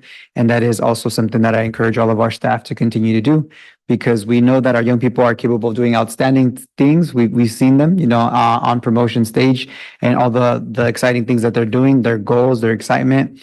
And I'm really excited about the work that we're going to continue to do to remove barriers, to challenge each other, to sharpen each other's saws so that our young people can continue to thrive in our community. And that concludes my my comments. Thank you, President Valencia. Congrats to all our eighth graders promoting into high school. It's a special time. It's a special moment for families, for staff. I get emotional every year, whether I'm a part of the ceremonies or I'm thinking as a parent or I'm thinking back when I was in eighth grade or things like that. And so it's just really heartwarming to be able to finish this year with those promotion ceremonies. Really thanking everyone who participated at the board, along with staff, making everything happen from M&O to our custodial crew to each of the principals and their staff. I recently just got back yesterday. I just got back from Summer Institute Conference in San Diego, put on by Leadership Associates. It's always a inspirational time to reflect and gear up for another year of endless possibilities for Santa Maria Bonita School District. June 7th, we had an administrators, we met with all our administrators, kind of our last jam meeting with our management, kind of summed up the year in regards to our services and act of love. I spoke about our strategic plan successes and our future work. And for the coming year, our focus on unity and bringing that core belief that we believe that a unified community inspires hope and faith. It really is a goal of mine to make that something that continues to grow for Santa Maria Bonita School District.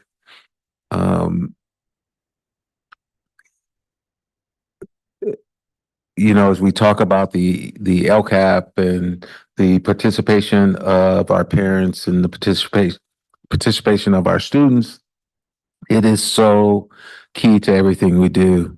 And for us to be transparent about what we do and to find different ways and avenues of bringing us together and unifying us with everyone within the community. We need to welcome everyone, whether we agree with them or not. That makes an inclusive environment and makes us better together. And so I'm looking forward to next year. I'm excited, and although I may not look like it right now, I am just on fire about the 24-25 school year. Summer school started on Monday. We have 5 sites: Taylor, Liberty, Libin, Tommy Coots, and Jimenez DLI. There are approximately 2,024 students and 131 teachers. Laura Grock presented back in April some of the summer programs. I will link it again in your board update this Friday so that you have a calendar of field trips and special presentations as well. And that is all I have. Thank you, President Valencia. Thank you very much, Dr. McDuffie. One thing that I forgot to mention was Juneteenth. My understanding is that's now, is it a state or federal holiday at this point? Do any of you know? It's a federal holiday. Federal holiday, right? Yes. So I believe there are going to be some local celebrations. I believe in Lompoc, there's going to be a celebration this Saturday. Oh. Or if not this Saturday, then maybe next Saturday. Actually, it's going to be this Saturday. You'll be actually doing something? I'll be speaking at that event. That's right. That's right. So do you know the details, Dr. McDuffie? Actually, I don't know the You gotta details. be there. I just know I'll be there at 1:15. That's so 1:15. Nice. So It's a Juneteenth celebration, though. So there'll be different. I would imagine some different cultural activities and things that'll be going on there. Absolutely. I've had the pleasure to attend some of the Juneteenth celebrations here in Santa Maria and in Lompoc. And they're really special, commemorations. I always learn more, particularly about African-American history and culture. And it always brings our community together in a really awesome way. So if you have not had the chance to attend one of these Juneteenth celebrations, I highly encourage you to attend. They're free. There's usually music. There's poetry. Dr. McDuffie will do also, I believe, the drumline. Drum Major Instinct. Thank you. Yes. So you don't want to miss it. So that's this Saturday in Lompoc. Plugging the Juneteenth in. Item 15, adjournment. The next regular board meeting of the Santa Maria Bonita School District will be held on Wednesday, June 26, 2024. There being no further business before the board, may I have a motion to adjourn? It was moved by Ms. Cordero and seconded by Ms. Cabral to adjourn the meeting. All in favor? The time is now 8:40.